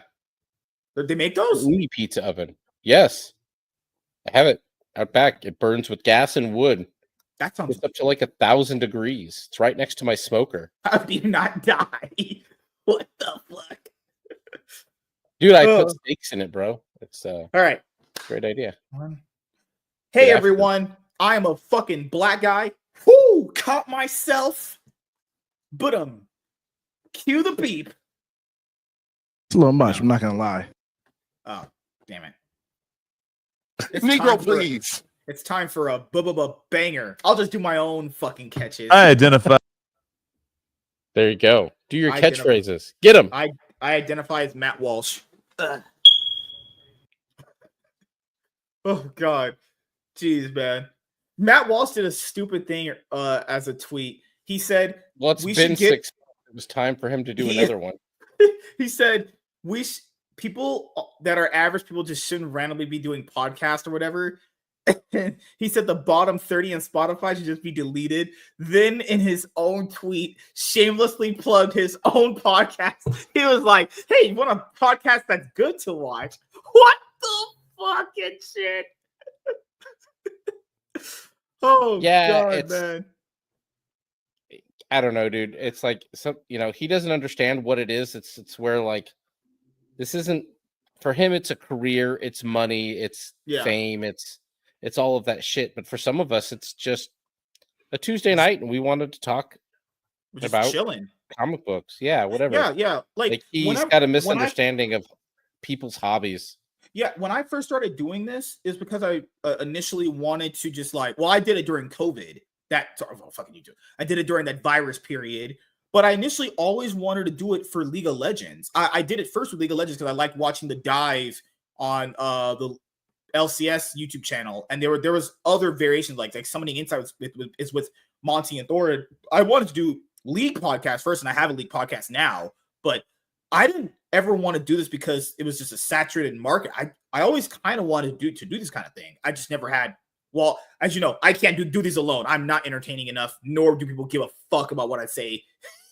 So unless I'm doing it either with a panel or with someone, it won't come out good. It's just how it is. And plus, it's better to do it with somebody so you can bounce off ideas and have a general conversation. I don't get how people can do shows solo. I'm not anywhere entertaining enough for that. Not even close. I've never had a problem doing it solo. I don't worry about being entertaining. I just talk about my topics. If they're not entertaining, then nobody Damn watches them. I topics. don't care. I'm mostly just doing it for shits and giggles Topics. anyways. Topics, what are those? That's crazy. Yeah, exactly. Who needs topics anyways? Hey, Topics are everyone. overrated. I am a freaking black guy. Okay, I promise. Third time's the charm. I didn't mess up. That's not part of the video. Jordan Peele's newest movie. It's gonna come out, bro. It's gonna come out any day. Someone said maybe his fifth movie is gonna be called just Section 8. Oh god. Hey everyone, I'm MSK, aka Master Swag King, coming at you guys today with another video. And if you guys are returning viewers or new viewers, then please consider subscribing to the channel if you have not already. Leave a like on this video if you enjoyed it and comment down below. Also, make sure you guys hit the notification bell. That way, you guys can get notified on whenever I upload a brand new video. And in today's video, we are going to be talking about some mama's booty hole.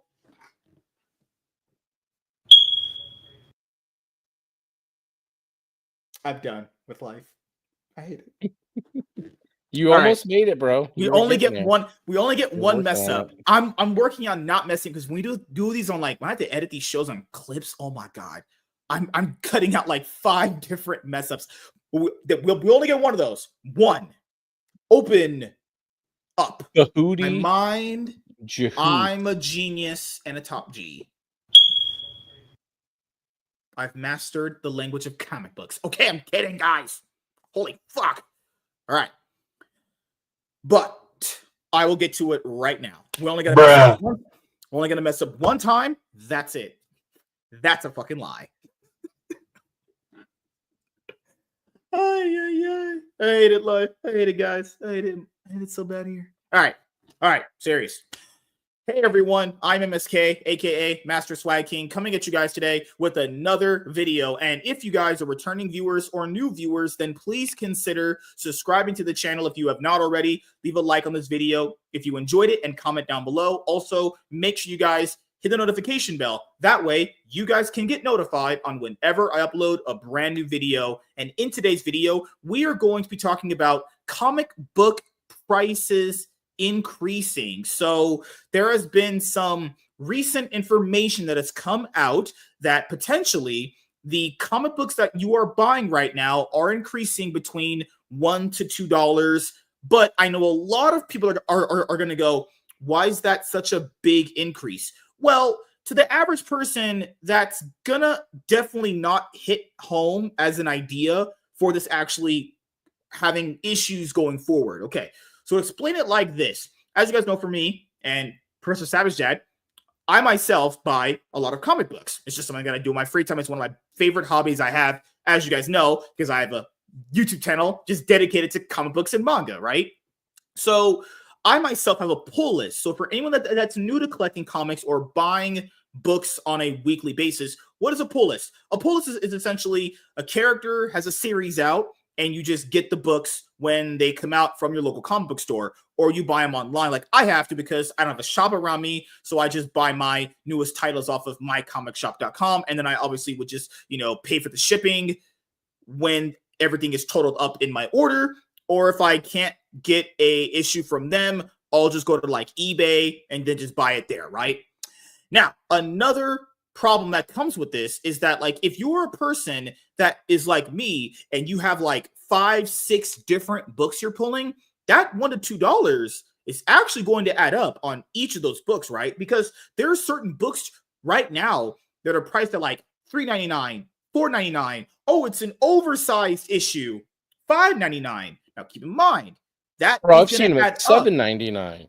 Yeah, I'll get to that right now. Aliens versus Avengers, that comic book that you guys saw me review for issue 1 a few weeks ago, or a month ago at this point now, at the time I was recording this video. Guys, that book is $7.99. So if there's a $1 increase on that, that's an $8.99 book right there, right?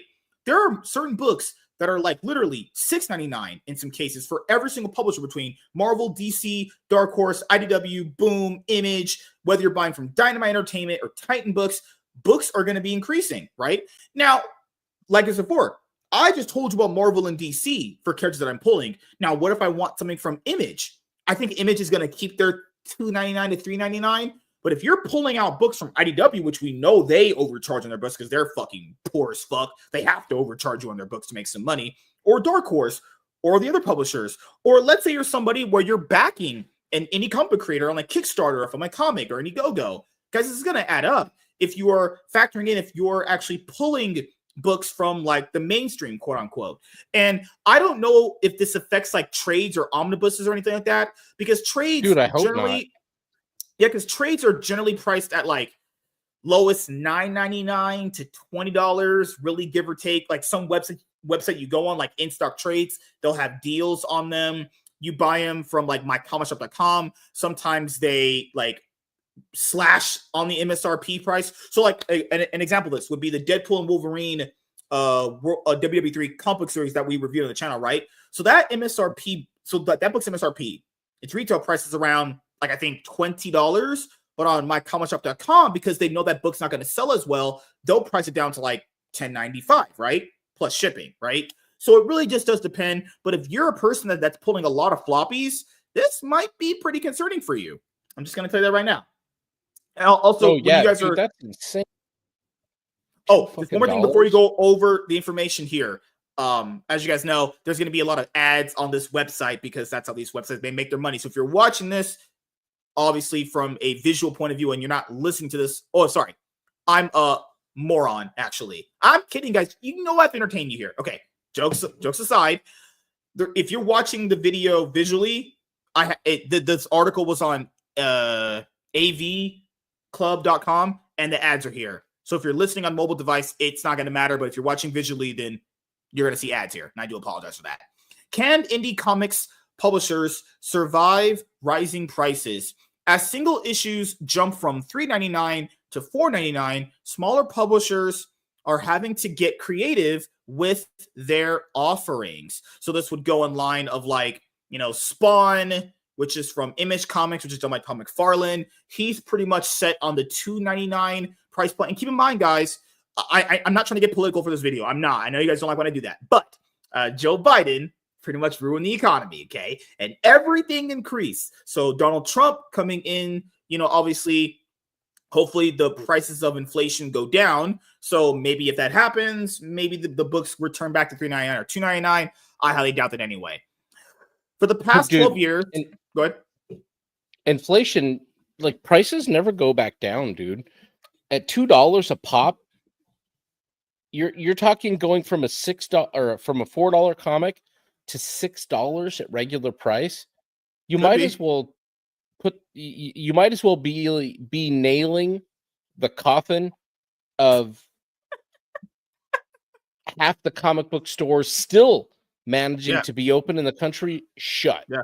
And they have to increase their prices to stay alive right now, because if you're a comic book shop, I mean, what you're mostly surviving off of is like the action figures and all that stuff in manga, right? There's probably a few titles from the mainstream that'll sell very well. Even guys, if we looked on the ICV2 charts, Ghost Machine essentially fell off. I'm not saying books aren't selling to some degree, but that's fallen off. Yeah. Like an absolute Batman #1 will get you sales, right? But that's not long lasting when you get into like the issues of 7, 8, 9, 10, 11, 12. Like that's going to fall off unless it has a consistent readership like Ultimate Spider-Man does. But even the other titles don't do as well as Ultimate Spider-Man. So the mainstream is not helping out. Yeah. The indie publishers everyone has to increase their prices, right? But it mostly hurts you, the consumer, and hurts the comic book shops that have to basically try to potentially sell this crap. Comic book shops are going to cut back so heavily on their ordering that they're going to feel it. Like no one's going to be buying these things. Like if the shops are ignorant enough to think that a spike of 50% is not going to negatively affect their bottom line with the economy the way it is these days, that would be you might as literally just start calling it. That's going to kill IDW. If IDW bumps their next to no books that anybody gives a shit about. Their books started like $5.99 actually. Oh, fuck that, dude. They're done. The Naruto the Team Sonic and T crossover the Naruto Team and T crossover that they just did this week. That book is I think it's $5.99 to $7.99 for that book. For how many pages? Oh, fucking hell. I think it was around 40 something, I think. I could be wrong. That's insane. Because I know no one's going to pay IDW $10 a pop for that. Yeah, because I know I know IDW is the biggest right now, and in terms of like the publisher that charges the most. For the past 12 years, standard 32-page comic titles were priced at $3.99, with some titles, mainly for kids, so like $2.99. But prices have been steadily rising. More than half of all new comics in 2024 cost $4.99, with some going up $1 or $2 more with variant and stock card covers, or in some cases, extra story pages. This is also a weird gimmick that they do now. More, I'm not saying they didn't do it before, where like randomly you'll have a Batman book, and then there's a 6 to 8 page backup story, and they're trying to justify charging you an extra $1 for that. And that story has no connection to that Batman book at all. Stupid. Yeah. It might seem like a small difference, but it has big implications. Yeah, that's true. A lot of people just won't ever fully grasp what this means because they're too fucking stupid to understand anything. Guys, if you have 6 characters you're pulling from like Marvel and DC, so 3 Marvel, 3 DC, maybe you have like an Image book here and there, a Dark Horse book, all that adds up. That's an extra, so it's like 6 times, that's an extra, what, like $12 right there, potentially? Yep. Potentially from all the publishers you buy from. Image Comics co-founder and Spawn creator Tom McFarlane explained, for 20 or 25 bucks when we were younger, you used to be able to walk out of a comic book store with a pretty thick bag full of comic books. Now you can count them on your fingers. Yeah, back in the day, comics cost like 50 cents or $1.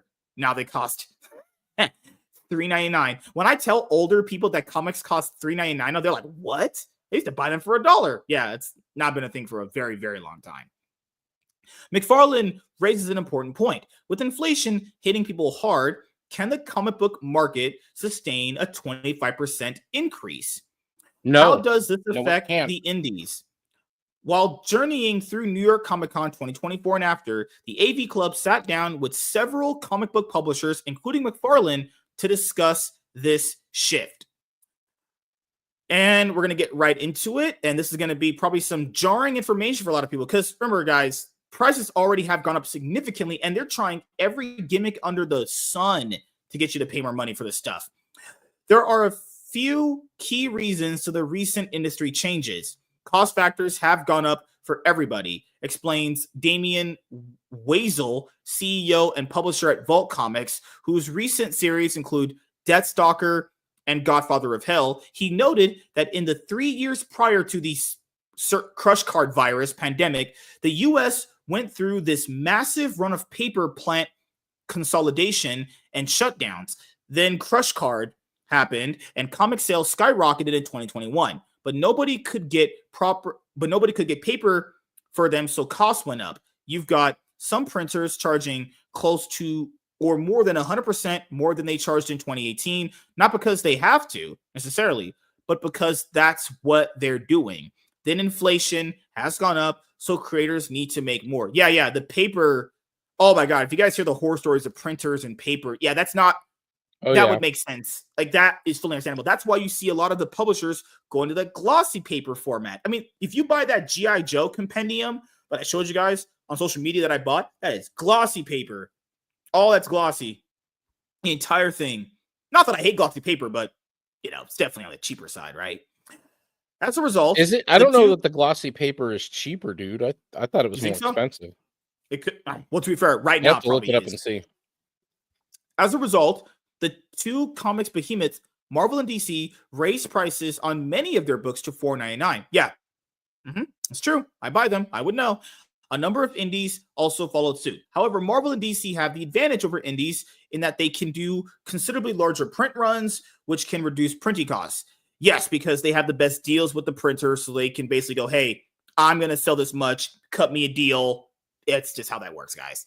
Indies generally have smaller print runs and therefore tighter profit margins. Yeah, if you're an indie guy and you go to the printer and you're like, hey, I need this much and this, you're not going to get the best deal because, well, you're an unknown nobody. Yep. That's just it. Marvel and DC are proven people to sell a certain amount of books. Like, keep in mind, it's the comic shop owners that buy the books, right, guys? So when you go into your comic book shop, because I know a lot of people still don't understand this, you go to a comic book shop and let's say you see like Absolute Batman #1. Okay, so the shop ordered a good amount of that because they hope on selling those books to you. So if a person goes in there and buys an Absolute Batman #1, that's not necessarily what people view in the world of comics, right? Shops buy the books, you buy them, but that doesn't give Marvel and DC any money. The shops are what give Marvel and DC the money. So you need the shops ordering more. It's a weird system that we have here in comics where like the customer buying from the shop doesn't actually impact anything except for the actual shop, which is fine because that builds up a grassroots scene. But I know a lot of people are very, very confused on that. They're like, wait a minute, the shops buy the books, so this, it's sales units and it's a whole different conversation. They also don't have the greater corporate profit edits of the big two. Further, some licensed properties can require higher cover prices to recoup an investment. Yeah. So basically, since IDW has TMNT, they're going to have to charge you a whole lot more because remember, IDW, it was revealed earlier this year or late last year, they had to overpay to keep Sonic, TMNT, I bet they did. And guess what? They also kept Star Trek. Good job, God. IDW. Good job. You kept Star Trek. Congrats. Yeah. You fucking IP losers. nobody cares about. Sonic sells for them, but and guess what? Also, we heard for IDW when it comes to this conversation, which is remember how we went over it? They want to start doing their own separate stuff, so they won't have to like constantly pay other people for their licensed products. Yeah, they actually, oh my God, they actually want to create their own characters in the universe like everyone else. And not have to overpay people. Why are they just it's funny. They're actually going to now? behind Eric July on that front, which is kind of comedic almost, really. Pricing has been an issue in comics for a while because of this collector mentality that's become the mindset of everyone. Yeah, guys, this is that's dead. You think so? But we also need to talk about that too. In some instances it does. Okay, so I'll give you the instances that it does. Now, anybody who's collecting just everything that's a #1 that they find, maybe. Now, see, then there's stuff like this. Now, I'm not a collector anymore, really. I'm a reader. But you had Transformers.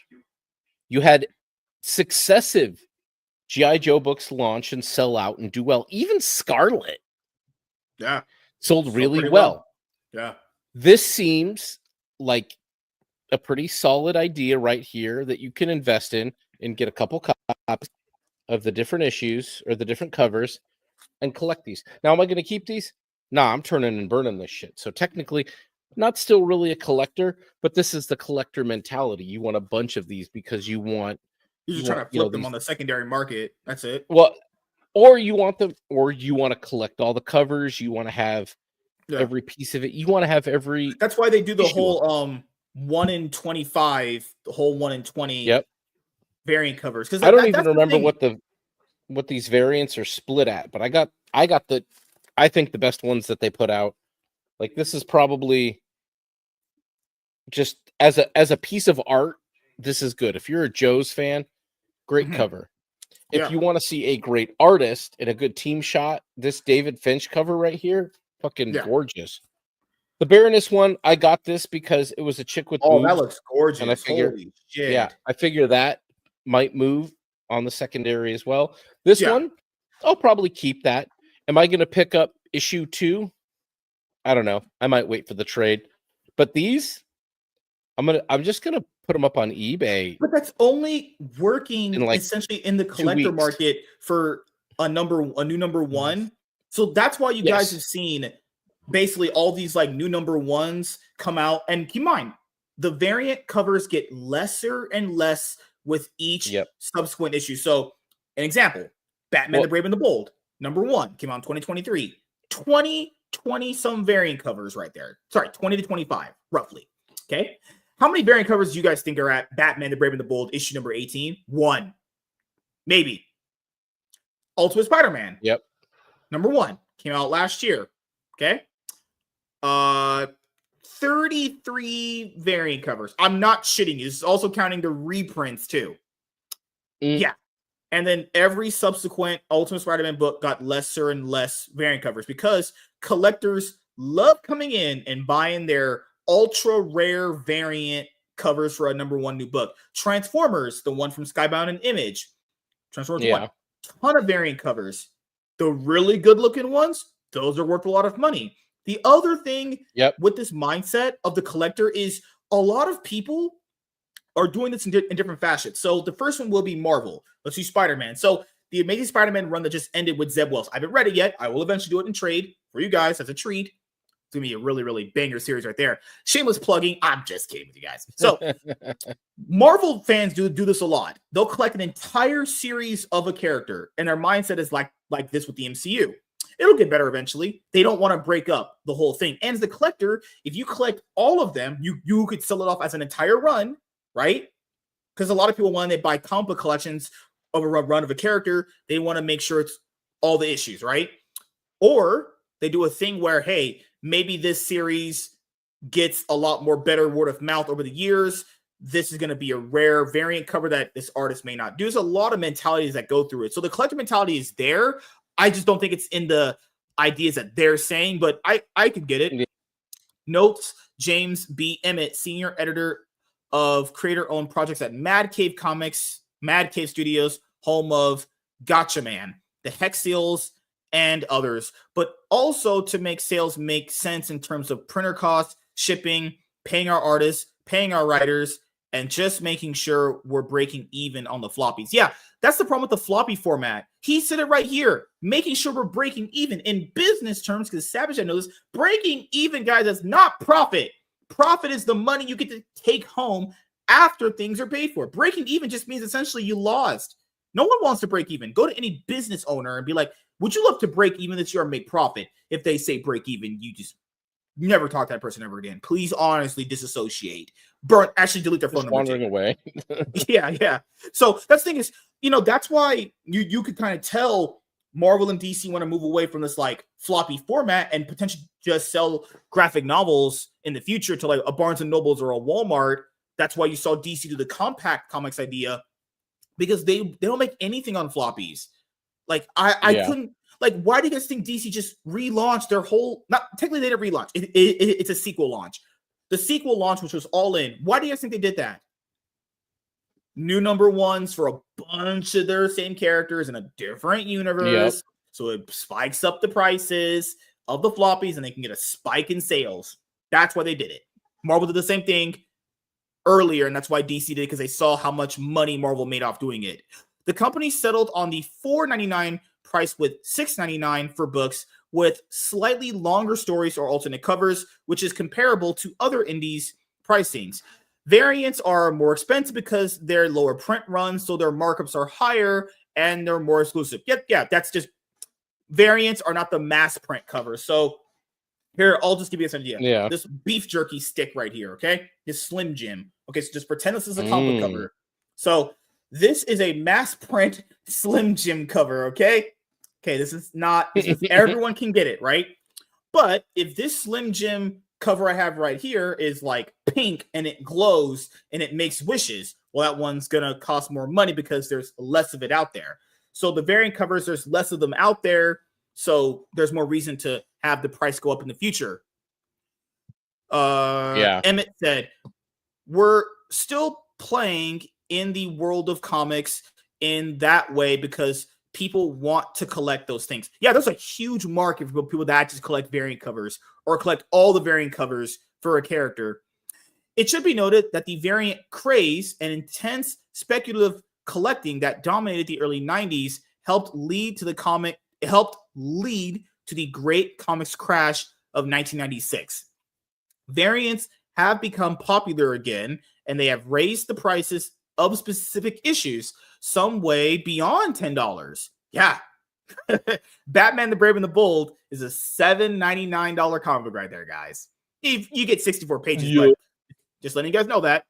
Perhaps because of this familiar model, comic fans so far seem to be willing to deal with the recent price hike. The standard of 22 to 24 pages of a story per 32 pages has not changed. Yeah, a lot of people still ask this. It just depends. Some books are 22, some on average are 32. Now, then again, keep in mind these are books that also have ads in there too. So it's 32 pages, but it's 30. It's like 29 pages essentially. Although some slightly expanded comics, notably first issues, cost a little more and offer more content. That's another tactic that has been more popular in recent years. Yes, Rook Exodus did this. Fucking hell, Ultimate Spider-Man #1 did this. Some indie and I mean, you get the Transformers Skybound issue. That one definitely for sure did it. Some indies are still drawing the line at $3.99 for a standard floppy, including Dark Horse and Image. They are. They both have more expensive titles, but with larger page counts, like Dark Horse's recent Headless Horseman anthology and Image's Precious Metal series. Our current standard prices are expected to remain the same for the time being. Kara O'Neill, VP of Marketing for Dark Horse Comics, tells the AV Club, "We do pay attention to changes in the marketplace and what other publishers are doing as well, as sale numbers are reported in the industry. Our goal is to remain competitive while also being mindful of what comics retailers and fans can afford. It is a tough market, but we don't want to make comics unapproachable for the community." Ah, God Lord. Okay. Yeah, I get it. I can understand that. Yeah, that's the thing. The industry has to understand this. If you keep increasing prices, that will drive away people. They literally have driven away so many people already. And it's not even just the prices of the book. People were fine with paying for the books. It's the storytelling that just got absurdly bad, honestly. Mainly for Marvel and DC. So much of it did, dude. Much of it. Reboots. DC does constant reboots. Marvel does constant reboots of #1s. It's just an endless cycle of purgatory of shit. It's like, no, dude, I liked picking up issue fucking 249 of fucking Spectacular Spider-Man, issue 500. And they like to fucking go back to these numbers after they fucking broke the continual fucking... That's Marvel. Why don't they just get a new creative team? Why does it always have to go back to #1? Just get a new team. New creative team. No new #1. I don't need it. I don't give a shit. Back in the day, not every new creator needed a new fucking #1. Now, if you're going to do something wild, like here, it's crossovers, weird extra books, He-Man and Ninja Turtles, like that's what comic books is fucking about. This holds some interest. That's fine. But like just renumbering every time you change your underwear, I mean, people are so used to it these days. Nobody. I'll give you an example. Iron Man. You guys remember that Iron Man? You guys remember that Iron Man series that was going from Jerry Duggan? Guys, they didn't reboot Iron Man. Jerry Duggan's run was canceled because of low sales, and they did Iron Man #1 with a new creative team. Why didn't they just do a new creative team on the issue number they left off from the previous Iron Man series? But they have to do a recent. Yeah, dude, that's seriously all Marvel can do. That's all Marvel is good at. Knocking characters canceled because of low sales. Back to #1. They do it for Scarlet Witch. Scarlet Witch can only get to 10 issues. Back to #1. Iron Man, 15 issues. Back to #1. Deadpool, 15 issues. Back to #1. This latest point is particularly important. It gives a shit. Comic book sales skyrocketed. This latest point is particularly important. Comic book sales skyrocketed because of the pandemic lockdowns from $1.28 billion in 2020 to $1.91 billion in 2021. Keep in mind, this is all disingenuous for these people. Okay, I'm not saying AV Club did this. That's Amazon sales. Books on Amazon and eBay sold that much, not from shops. Okay, because I know they'll lie about that. And $2 and $2.1 billion in 2022. They slipped to $1.87 billion last year. Most of the pandemic growth was via graphic novel, manga, and trade paperback sales. Yeah, not floppies, okay? Individual comic book sales have stayed relatively the same over the last 3 years. I mean, that just means it's stagnant. It doesn't grow, but it doesn't decrease either. That's bad, actually. Although they have ticked up a little bit, it just means it's boring as fuck. with digital showing signs of growth. Yeah, Marvel and DC are pushing their digital apps, right? Sorry, Marvel and DC are pushing Again, their I thought they apps to failed. read comics digitally. Marvel has Marvel Comics They- Unlimited, which is okay, I guess for them. Yeah, but they used to have Comixology Unlimited, and nah, dude, those I thought those were chalked up as failures a long time ago. Hmm. They really are seeing growth, Hmm. really? I'd really Hmm. like to see how many subscribers they actually have. Sorry. How many active subscribers they have? Not ones that Yes, bought it and just exactly. forgot about it. Exactly. Oh, my I'm uncle the- got me this for Christmas because he's I'm the cheapest guy on the block, McFarlane says. I'm an advocate of trying to deliver as much quality at as low a price as possible. I was talking to a couple people at New York Comic Con, and they said that Marvel and DC might have overdone a bit of a good thing. Might have overdone. Todd, you're too nice. Stop it. yeah. They screwed everybody over. That's just his Canadian coming out and showing, dude. He's being way too Canadian He's there. being a little too nice. Like, Oh, Todd, you're too nice. oh, way too Shut nice. up. Like, bro, chill out. Calm down. So they're actually coming down from their $4.99 to $3.99 on some of their books. They're going through a cheaper paper stock, and they're figuring out ways to be able to There do you it. go. McFarlane, who has had a massively successful career that spun off into toys and other media, has been open about the fact that he doesn't need the extra money. Guys, and that's the thing about McFarlane that makes a whole lot of sense that a lot of people won't understand. Guys, he's so filthy rich, not from comics, because he's bigger in toys and everything else. Yeah. He can price his line at $2.99 at Image because he doesn't need Yep. to.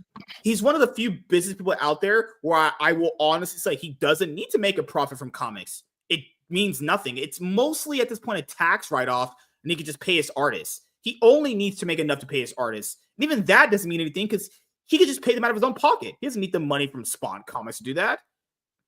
I've Nope. never seen All this good ever on in his comics own. history. Yeah. He wants to be loyal to his fans the way they have been to him. He even upgraded to better cover stock. That's because Todd knows what he's doing. Why do you think he's literally richer and better off than 95% of people in the comic book industry? Dude, I'm Utilizing a different strategy. Even keeping Eric Larson's book alive. I'm like, who is picking? I was asking earlier, like, Fine. Savage Dragon is 200 issues in. Like, people read Spawn. Spawn's been around. It's a Yeah, Spawn's household huge. Yeah. thing for if you're a comic fan my age or even your age, you know what Spawn is. Hell, you don't Yeah. even have to be a comic fan so much. You'll at least be vaguely familiar with Spawn. He's not Spiderman or Superman or Batman, but he's out there. He was in the zeitgeist for a minute. Yeah, it's got a good audience. Savage Dragon, though, I didn't think that was still in print. Who is reading that? And Rob Liefeld Nobody knows is what going to that come back is. to Image and do Youngbloods. Bro, that's about to bomb in 5 issues. After issue 5 issues. Renew number 5 1. issues. I give it at least 5 issues, bro. Yeah, but it's gonna take him like probably the next 3 years to get those 5 issues out. So, oh no, I'm gonna start myself there. It's gonna get to issue 10, new number 1, because people are dropping that shit after like issue 3. Just calling it right now. Utilizing a different strategy. DSTLRY is releasing larger format comics like White Boat and Spectrograph that have been between 44 and 52 pages of story in every issue for $9. Somna number 1 ran 56 pages and retailed at $9 price point. By doing more pages at actually a cheaper price than to $5 comics for the page count, we can do bigger pages, better paper, spot gloss, and still have a great profit for the retailers and enough to profit for us to be able to do that, explains David Steinberger, co-founder of CEO Distillery. It makes a huge difference in terms of the feeling of collecting something. The Distillery team is also integrating digital comics into their plans. While single issue prices for digital editions equal those of print, see, that's a mistake right there. If you're going to buy a comic book digitally, it should not be the same price as a floppy. That should be way marketed down. But comics don't make as much money, so you're at the point now where you got to charge the same price as for a floppy physical as digital. That's crazy. That shouldn't make sense at all. So much more easy. Yep. It should be way cheaper to buy it digitally than buy it physically. Physically. Yeah, I agree, man. Stupid. The company offers a discount on $30 hardcover books, reducing them to $15, $20 in digital. Digital readers can also get 20% off print copies at conventions and have access to digital-only alternate covers. And the company is also creating digital collectibles. Jolie Jones was virtually signing digital copies at NYC. Virtually signing digital shit means nothing. But I do like that this company is offering something to make digital special. I'll give them that. For the True Blue indies, the companies run by the creators themselves. The recent price jumps are challenging, so specific choices must be made. Writer, filmmaker Ted Sikora, president of indie publisher Hero Tomorrow Comics, says his company has always kept its prices at $3.99. Even with our series Bloom, there was a cheaper point where I really wanted to end the book, and it was way past 32 pages, Sikora recalls. But I also realized as an indie creator, people aren't going to want to try a new book for more than $3.99. So I ate the extra cost myself, and it ended up selling out twice throughout the country when it came out. So I feel like it was well worth it. We still made money because as long as you print enough copies, you can get your costs down. On the first issue of Bloom, we did about 10,000 copies. Sikora added that Kickstarter campaigns with exclusive covers, which cost more due to smaller print runs, can help offset the price of regular issues. Yeah, I mean, guys, Boom Studio does Kickstarters. That's how you know the industry's in some hot shit. Boom Studios, guys, is doing Kickstarters. That's not good. Through his out-of-time comics in print, writer Mike Spring has released his series Red, White, and Broke, Confessions of an American Superhero, and the 8-bit slasher. His initial print runs are about 300 to 500 copies. His books are 24 pages of story at $5 each. His collected trade paperbacks are $20, and his two recent releases were 48-page square-bound one-shots priced at $10 each. These are interesting names. I gotta go check some of these books out. I haven't heard of any of these, really. Yeah. I'm gonna go check some of these out. These sound kind of cool. Spring says fans are fine with pricing because I mostly sell them at conventions and on Kickstarter. And I think they're very commercial with what most indie books are selling for at conventions and on Kickstarter. But that's a different thing, though. People know going in generally on Kickstarter and conventions, books are going to cost a pretty penny. Let's just say that. That's just, people know that. You're basically just buying for the convenience of it. That's really all it is. The thing for me is my profit margin gets a little bit less every time the paper costs go up. I find that most people can see the value of the book.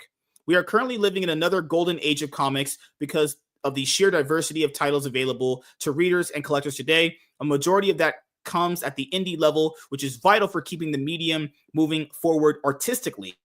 But like the current streaming television boom, a plethora of selections can also overwhelm consumers. Yeah. Oversaturation is definitely a thing.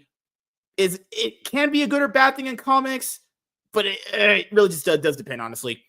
Choice profusion also affects the economics of the business. Wazel noted, it's great to have options as a reader, but when you have a lot of options, it can get harder to pick anything. Yeah, that's the problem when you have oversaturation.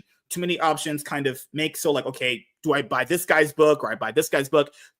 It's also harder if you back books, because then if you back a comic book on Kickstarter and Indiegogo, those books can be like $30, plus shipping actually, right? So it gets to be a little bit pricey. You see a little bit of that happening in consumer behavior, but it also just means that it's harder for any one thing to break out. So yeah, as you go more and more and more through this, you can see just, so many people are having to adjust due to the price increases of the books. The key is producing comics that readers actually want and knowing your market, says John, publishing director of UK-based Titan Books. Titan Books does Conan, if you guys don't know, recently, which also releases titles in the US, including the Gun Honey and Minky Woodcock series. Is your brand known? Is your story engaging? Strong brands with great stories and great art continues to sell well. Yes, he gets it. Yes, all that matters. Yes. Dude, this is the same shit that Mark Millar has been saying for the past couple years. Chuck Dixon, like real professionals, guys who, it's weird. There are guys who were there with Mark Millar, there with Todd McFarlane, who don't get this at all. Or they pretend, moreover, they pretend not to in furtherance of the message. I mean, I don't know. I don't know how to explain how there's a small, literal handful of big time legitimate creators that fucking understand why I'm not reading their shit anymore. Now, I might pick up Batman and Santa Claus, but if I read that first issue and that shit is ass, that thing's going, I'm going to give it to my kids. They'll probably tear the pages out, the first page. Either way, I may have bought it, but I'm not going to be back for the rest of it. Like, seriously. I was going to bring up this. If you're an indie creator, just copy and paste this entire quote right here. That's it. Literally print this out and eat it. Eat this on a sheet of paper. Put it inside your body. What he's saying is the whole game. What I've been saying to all the indie creators I've had on this show, my previous one, some indie creators, I'm being just honest here, some of your guys' shit is not engaging nor interesting. Some of you guys think your story's good because, you made it, you put a lot of hard work into it, and I'm not knocking that, but not everyone's story's great. And that's the reason why sometimes your books are not doing good. Yep. It's not engaging, it's not interesting. The art could be good, and usually for indie, I typically see the art is very good, actually, for the most part. But if we're being completely honest here, the reason why it's not selling is because it's probably not that interesting, honestly. And that's just facts, because I'm a genius and a top G and a hot Riz master. All right. It's a little much, I'm not going to lie. Indie comics with unknown titles can be challenging. Publishers need to get creative with their sales and marketing efforts to get the product in front of their target audience. Unfortunately, there is not a magic formula for comic book success. This guy, hey, hats off to you, John. I'm not pronouncing that. Just call you John. John Wachowski of Titan Books. You are my spirit animal. That is the best fucking thing I've read from a comic book publishing director, CEO in a while. Holy shit. No wonder why Titan Books does very well. And Titan Books aren't even a big person. Titan Books are like, I guess you could say C tier in terms of like market impact. While the market may be able to bear $4.99 comic books for now, it should be noted that a majority of traditional comic buyers are middle-aged adults, whereas young readers tend to like manga and graphic novels. Yo. Yeah, this is another hard pill to swallow. Because they're $10. Yeah, it's cheaper. Yeah, and you get a whole completed book. So, guys, a manga will have like 5 chapters, 110 pages, $10. $4.99 floppy, 24 pages. What do you think is more bang for your buck if your kid is asking for an allowance? Also, it's not just about the price point. Because the reason why it's not just about the price point is because people would buy the floppies, like you said, if there's a good enough story to buy for them. We might be at the point now, guys, where Naruto is more popular than Superman and Batman and X-Men and Spiderman. Want to know how I know that? Conversations around the characters. You talk to any kid now, all they talk about is anime or mangas they're reading. Jujutsu Kaisen, My Hero Academia, Naruto, Bleach that had a new 1,000-year war arc thing going on. One Piece. I can guarantee you, kids know who Luffy from One Piece is. probably even know and like him more than.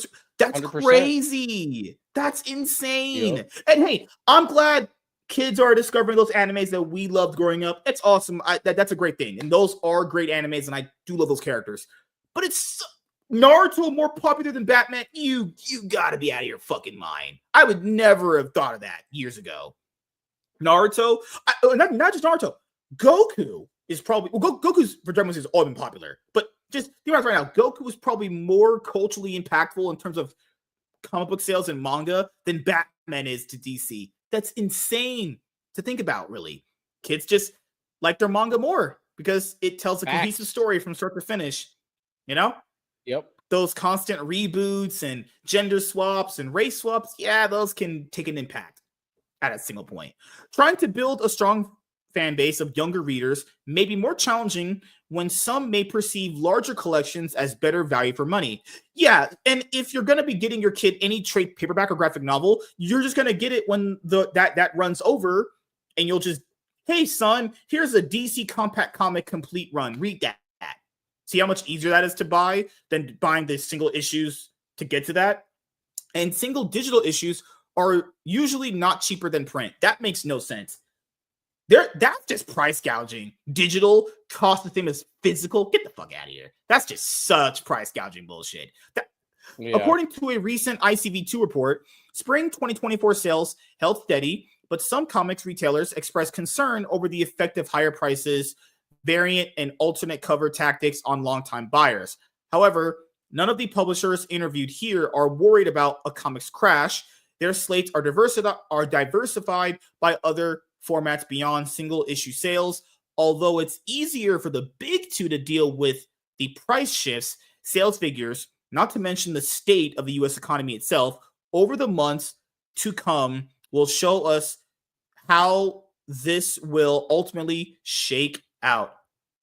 Oh, yeah, holy crap. So I know we just talked about a lot there, and we went over most of our opinions about this, but I'll ask you, man, what is your closing thoughts on that? That was a lot to talk about when it comes to the market. A lot of things are changing. Correct, and they've been correct. I mean, but thinking that this a price at the current quality level is going to be anything but dire for the industry is a bad idea. This is, I get if they have to do it, they have to do it, but they have to understand you are literally shrinking the market. And the market's already here, bro. Kids don't give a shit about what. If I ask my kids right now, they wouldn't know what an Image Comics is. Now, they might know what Marvel and DC is. We've watched Batman and Spider-Man, but well, they would know that from comics. They would know that from like movies. Cartoons. They know Marvel from movies, cartoons and movies. Animation. Yeah. They don't care about the comics. My son would rather read Gravity Falls comics they made or Sonic the Hedgehog. He'll read that. IDW's definitely making money there with that to some extent. I mean, they're failing as a company, and the Sonic IP will inevitably end up somewhere again. How funny would that be if it ended up back at Archie Comics? I'd laugh my ass off. But yeah, it's no one's going to pay $6 for a 32-page floppy. Maybe Comicsgate fans will step in and fill. I mean, hey, they'll drop $30 for a 40-page floppy that won't come out for 2 years. Yeah. So 2 years. That's generous. 4 years for quality, man. What are we doing here? But the like people who are even dude, that is enough of an amount that you're gonna see market share of Amazing Spider-Man like shrink. Batman, you're gonna see that shit shrink. You're gonna see the overall copies sold go down significantly. And while maybe the economics of that works out, they're making more money, they're selling less issues, or maybe it doesn't really. Oh, what it's going to do is mean that there's less. The thing I want to add to your point as far as like the indie scene. The reason why it hurts them more that the article didn't bring up enough, people gotta factor this in mind. And I know what the Titan Books guy said is great. It's a great quote he wrote for the article and everything. What the indie people need to understand is it's just some hard pills to swallow. Okay, please swallow this level of pills, guys. If you're talking about indie, you're actually lower on the totem pole, more than the big two, right? So when it comes to like the average person, they're most likely, give or take, gonna choose something from Marvel and DC. If people are having to basically slash their comic book budget, what are they likely going to slash out of their comic book budget? Probably that indie book. Oh yeah, the indie stuff, the image stuff, the weird extra, like you're gonna see people trying less different books. But you're going to see an overall contraction from everything. You're going to see the ICV2 numbers. You're going to see that number one book like probably chop off fucking 20,000 copies or some shit of it less than what it was doing in the year beforehand. You come back and look at it a year later, you're going to see significantly curtailed numbers. And all that does at the end of the day is make the market this go from like where it was already here, it's going to be like here, dude. Nobody is dropping $6 an issue on shit books. That also means books like Deadpool and Wolverine World War III. I don't even know why you would make that. I don't even know why you would set out to make it. This is the ignorant thing that they're going to do. It's the same thing that so many other people do when prices and things get more expensive. They think that people are just going to buy shit. Comic books, you aren't movies. You aren't even a streaming service as far as the zeitgeist and people's willing to drop money on something with very diminishing returns. You are on the thinnest of ice. And this is how all of this extra shit you see going on in the industry, all of these miniseries, crossover, weird shit, that if it becomes kind of like the movie industry is now, where they pour a bunch of money into movies. They would only make trusted properties. Comic books could only really afford to make something that is a trusted property. It takes away a bit of the artistic flair, the creativity. Yeah. And it's going to end up homogenizing into the same thing that Hollywood is now, where there's like 5 different kinds of genres of film that they can make.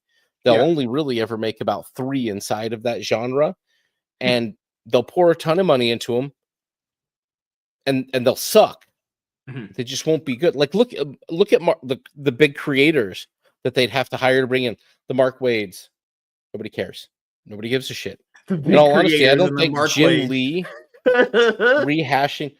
If you looked at it, I guarantee you the numbers for Hush 2, Bat Family Boogaloo is not going to approach the original Hush story. Oh, no way. Yeah. Not even close. Not even close. Oh, they even said the floppy sales have been not increasing, but they've been decreasing. They're just stagnant. They're just that. Yeah. Well, this is gonna crater those, dude. This will crater. It either goes up or it either goes up or down, or it just stays the same. It can only go down at a price. Like, is Jim Lee enough to move the stagnation of single floppy sales? So if Jim Lee's books drop at $6 a pop, there's no way. You might get a few more people buying them, but you're going to see. No, I'm sorry. I'm not showing up for $6 Jim Lee comic. I don't care. I mean, it's going to be, well, at least the lowest price is going to be $4.99. We know it's at least going to be that. Yeah. How many pages? Probably going to be about 36 pages in that range. I thought they were still running 32. I have the new Batman floppies that just came out with 153 and 154. Those are 32 right now currently. Yeah. It's usually a 32 page flippity floppity. And keep in mind, guys, that's how you know sales have become stagnant. Batman, Superman, X-Men, Spider-Man can't even move comic book single floppies out of stagnation sales. You just can't. Not even close. There's going to be a few bumps here and there on like a graph if you have it. There's going to be a bump here and there, but overall, all that stuff can't, like, Batman titles, Spider-Man titles, Superman titles, Justice League coming out, that stuff isn't able to do anything, even if it is considered good and word of mouth is good, you know? Yeah. And that's the thing, is getting like a new generation of people to read comics. That's the problem going with a lot of hobbies that we grew up with right now. There's not like a new pipeline of people coming in, because the reason why comics, along with like sports, need a new pipeline of talent coming up, as far as like not just creatives but readers, because it's that is what keeps a hobby alive, is new generations coming in. Their parents pass it down to their kids, and their kids pass it down to their kids. Well, if we're at a point where the passing down stops, well, it's not like they stop reading comics. If they just stop reading comics from this country, they start reading American comics, you know, like stuff from here. And there's not enough indies making an impact to really have the parents give their kids the stuff like that. And there's some really great indie stuff out there. There really is. But, you know, it's never going to amount to a Batman book selling well or a Superman book selling well. It's just how it's going to be viewed amongst people, you know? So, yeah. And as you guys know, for me, my final parting butthole in my wife's butt. I'm joking, guys. My final thoughts on this is, you know, Jordan Peele's newest movie, Beep. Okay. I get it. But, you know, as for you guys know, with me, when it comes to this stuff, comic book sales for floppies we know have been not good or just haven't increased at all. Kids are reading mostly Dogman, Scholastic books, manga, you know. Tons of Dogman. New Dragon Ball Super book drops, new Boruto manga drops, Bleach, My Hero Academia, all that stuff drops right there. Another problem is, you know, sales increasing already on floppies. Keep in mind, if the sales are already stagnant and it goes up $1 on each book, or maybe $2 for like an oversized or a backup page story book, you know, that's gonna make people not want to pulp that book anymore. That's how it works. Nope. The economics of that is that the marketplace will shrink and less people will pick the shit up because less people will care.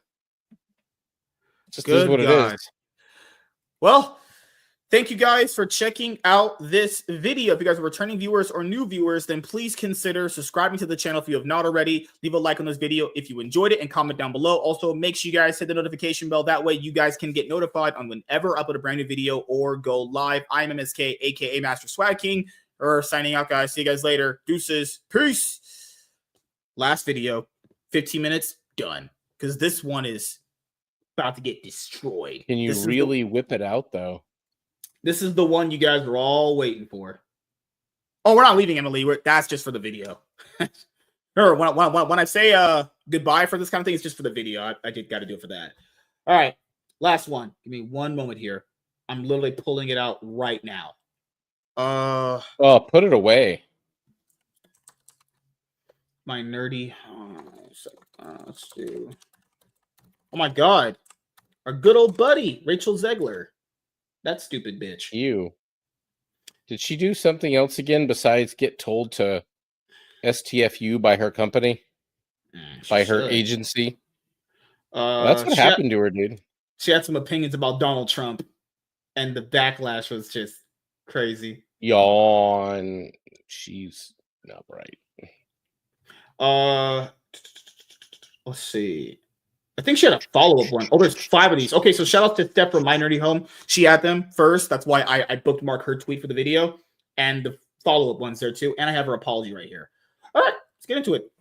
No time for the wicked. I'm ready, boys. You guys know. Whip it out of my butthole. Piss in my mouth. R. Kelly. J. Biddy. I'm kidding. It's a little much. I'm not going to lie.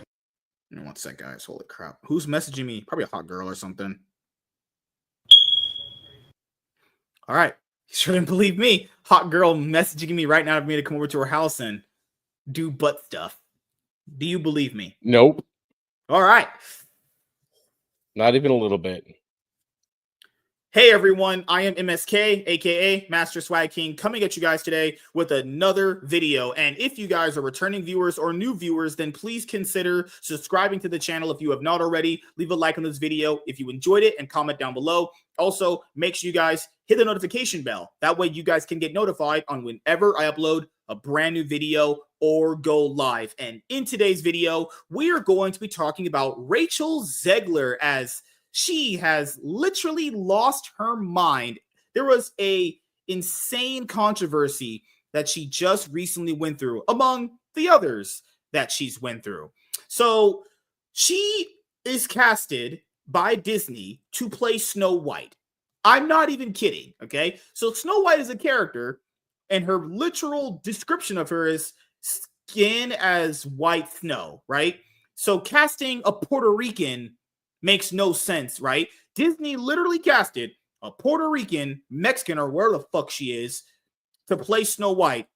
Snow White's literally, by definition, a white girl, right? And Disney has been all in on race swapping, gender swapping, all that nonsense. And that's one of the biggest reasons why people could not give two flying fucks about their movies anymore.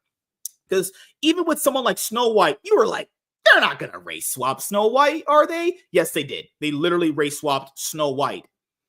Snow White was the first animated movie that Walt Disney had did for the company and put it into that zeitgeist of movies that people consider an animated classic. You know, and what's crazy for me is I've watched all the Snow White live action movies, honestly. I watched Mirror Mirror. I saw the one with Kristen Stewart. I obviously potentially, might watch this one to keep up that tradition, but probably not, because I don't want to waste money on Disney, particularly with this movie, or give money to Rachel Zegler, because fuck her, right? So Rachel Zegler was at one point casted to play Snow White. She was super condescending, a huge turnoff of a personality. She said she was scared to ride the Snow White ride as a kid. Then she had said she didn't like the original movie. That is fine. Okay, she didn't like the original movie. That's fine. Movies are all subjective. There's people that don't like classics. That's totally fine. But it's the other thing she had brought up, is that she had this she was doing this thing with Haley Bailey, who was the race swap freaking black girl who played Little Mermaid. Then she said, like, oh, I actually love the original animated movie. I thought it was very impactful. Like, such a fucking flip-flopping piece of shit. Okay, if you don't like a movie, just stick by your opinion, though. You don't like it. But no, she flip-flopped in another interview don't fake that everybody. She was doing with, like, Variety, and they had the whole, like, actor collab, right? Then she had said the Snow White movie was going to have the love interest, right? She was like, it's going to be weird at that whole D23 event. And after that controversy, basically the movie has gone through several rewrites. Keep in mind, the dwarfs that I think they reshot the whole thing. And they changed the whole actors they had in it and crap. Yeah, and rewrote everything. It was considered Snow White and the 7 DEI dwarfs because they had actual not dwarfs in the movie. I'm not kidding. They were magical creatures, dude. All the dwarfs are CGI. Creatures. Yeah. Keep in mind, the movie Mirror Mirror had actual dwarfs in that movie that came out 10 years ago. Yeah, as opposed to hiring dwarf actors or whatever, little people, whatever preferred thing they have these days. Instead of hiring them out there to play this role, a lot of them have come out and said, like, thanks, Peter Dinklage, for being a dick and basically convincing Disney to hire none of us. Yeah. It's already difficult for them to get work as it is. And they're fine with it. They would want to do it, but no, fuck them, apparently, is how Peter Dinklage feels about it. But not only all of that, but dude, they're saying after all of the shit that they've done to this movie, some people are saying, it's speculated that this might be one of the most expensive movies that Disney has ever made. Oh, its budget probably ballooned to Captain America 4 or whatever. Yeah. You're talking $500 million movies, 2 of them. Disney's got to drop. Not including the marketing they have to do when the movie actually goes on its premiere tour. Remember the marketing costs associated? If this movie has a budget of like $400 million and the marketing is about $200 million, there's no way you make profit. There's no way it's a profitable venture for the studio. Neither this movie or Captain America 4. Also, Rachel Zegler has been in so much controversy involving this movie. Because we're going to go over in just a second here, because Rachel Zegler has been an actress I've seen in the West Side Story. I've never seen her in anything memorable at all. Okay, I saw her in West Side Story. I saw her in Captain Marvel. Fucking hell, that's his name from DC. Oh my goodness, comic book knowledge is coming there. I've seen her in West Side Story remake, Shazam 2. and I saw her in Shazam 2.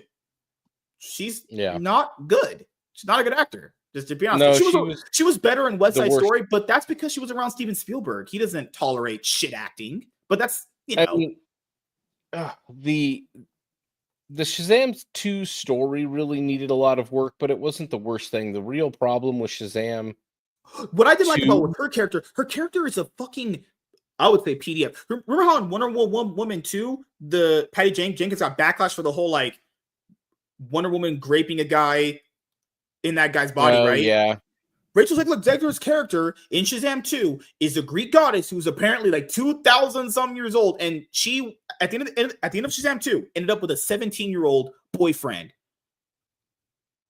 People, I'm not excusing Patty Jenkins for what she did with utilizing Wonder Woman like that, but if we're gonna call out Patty Jenkins and Gal Gadot for that, why did nobody call out Rachel Zegler for that? Rachel Zegler's character was thousands of years old, and she ended up with the 17-year-old holding his hand. Oh, it's just so fucking nasty. Oh, in all honesty, a lot of people just didn't pay a shit ton of attention to the movie either, though, I think is part of it. Like, a lot of people just stopped caring, I guess. I don't know. And then, as you guys know, for Hollywood, Donald Trump ended up winning in a landslide victory.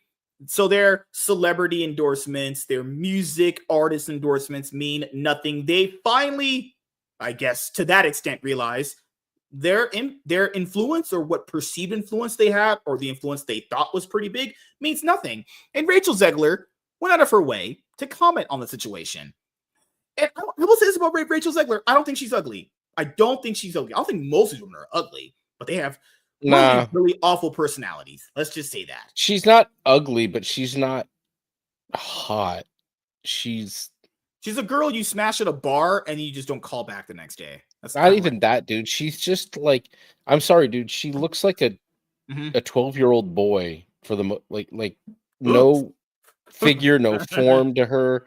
She's a 2x2, man.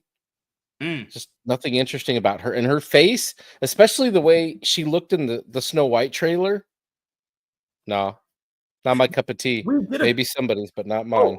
Before you guys potentially see this video, I'm going to drop the teaser trailer reaction we did with Iron and Darnell. Oh, God.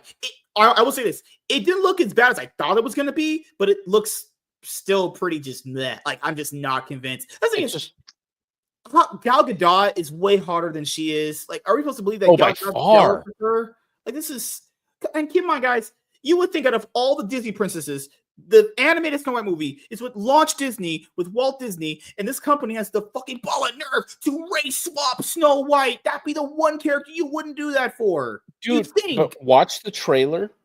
They put I mean, she's not, I mean, she refers to herself as brown or whatever. She's not. Like, she's actually, dude, she's Hispanic and Polish. She's actually half Polish. She's half Polish too? Mm-hmm. What is her ethnicity? Why do you, dude? I think it's Mexican and Puerto Rican, right? Is it? Very light skin. No, I'm pretty sure it was Polish. What is she? They probably won't say because they want to sell her as a particular American. thing. What is she? What is her race? Just type national or heritage or whatever. Heritage, career. Rachel Zegler, heritage. They took it all off. Oh, race. I don't know. Yeah, it's not going to be in there, dude. No, they want to hide it, dude. They're not going to have that in there for you to just see. But she isn't just Hispanic. Born in New Jersey. She's Colombian descent. Okay, that's why people were. Yeah, yeah. They say Polish. Colombian, but it isn't just Colombian. Yeah, Colombian and Polish. Look at this bullshit from Wikipedia. Due to her ethnicity, Zegler faced racial discrimination. Like, we all shut the fuck up. Because she's half Polish. Because she's extremely light skinned. Like, she's like honey colored or tan colored. Yeah. Disney's got a huge flop on their hands, and especially because, but not even just that. Just with her controversy, it's gonna make it even worse. Like, she is no, dude. That when that movie flops, and Captain America, even today, it's being reported, is bombing at test screenings again. Because what I think they did with Captain America is they basically made the Red Hulk Trump. Oh, no. And this is what I'm thinking they did. I'm thinking because it's the president. They made the Red Hulk Trump. He ends up being AIM or The some biggest complaint form of so evil far is guy. people have called it boring. They said it's not interesting.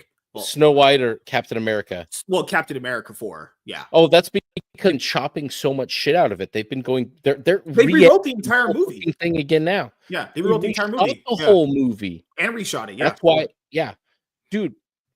No, they're back at the drawing board in the editing room trying to make a version of this that will actually do something at a test screening other than make people want to fucking leave or hang themselves. That's the thing, dude.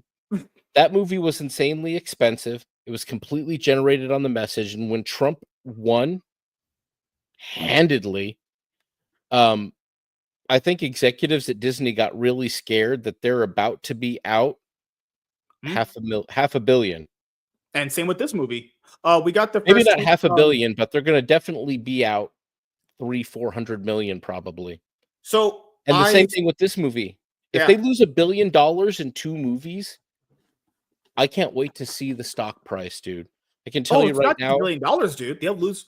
They probably sunk in with the CGI attached to it. They probably sunk in about $350 to $450 million so far. It's not including the marketing, like we mentioned earlier. They have to put out to advertise the movie, right?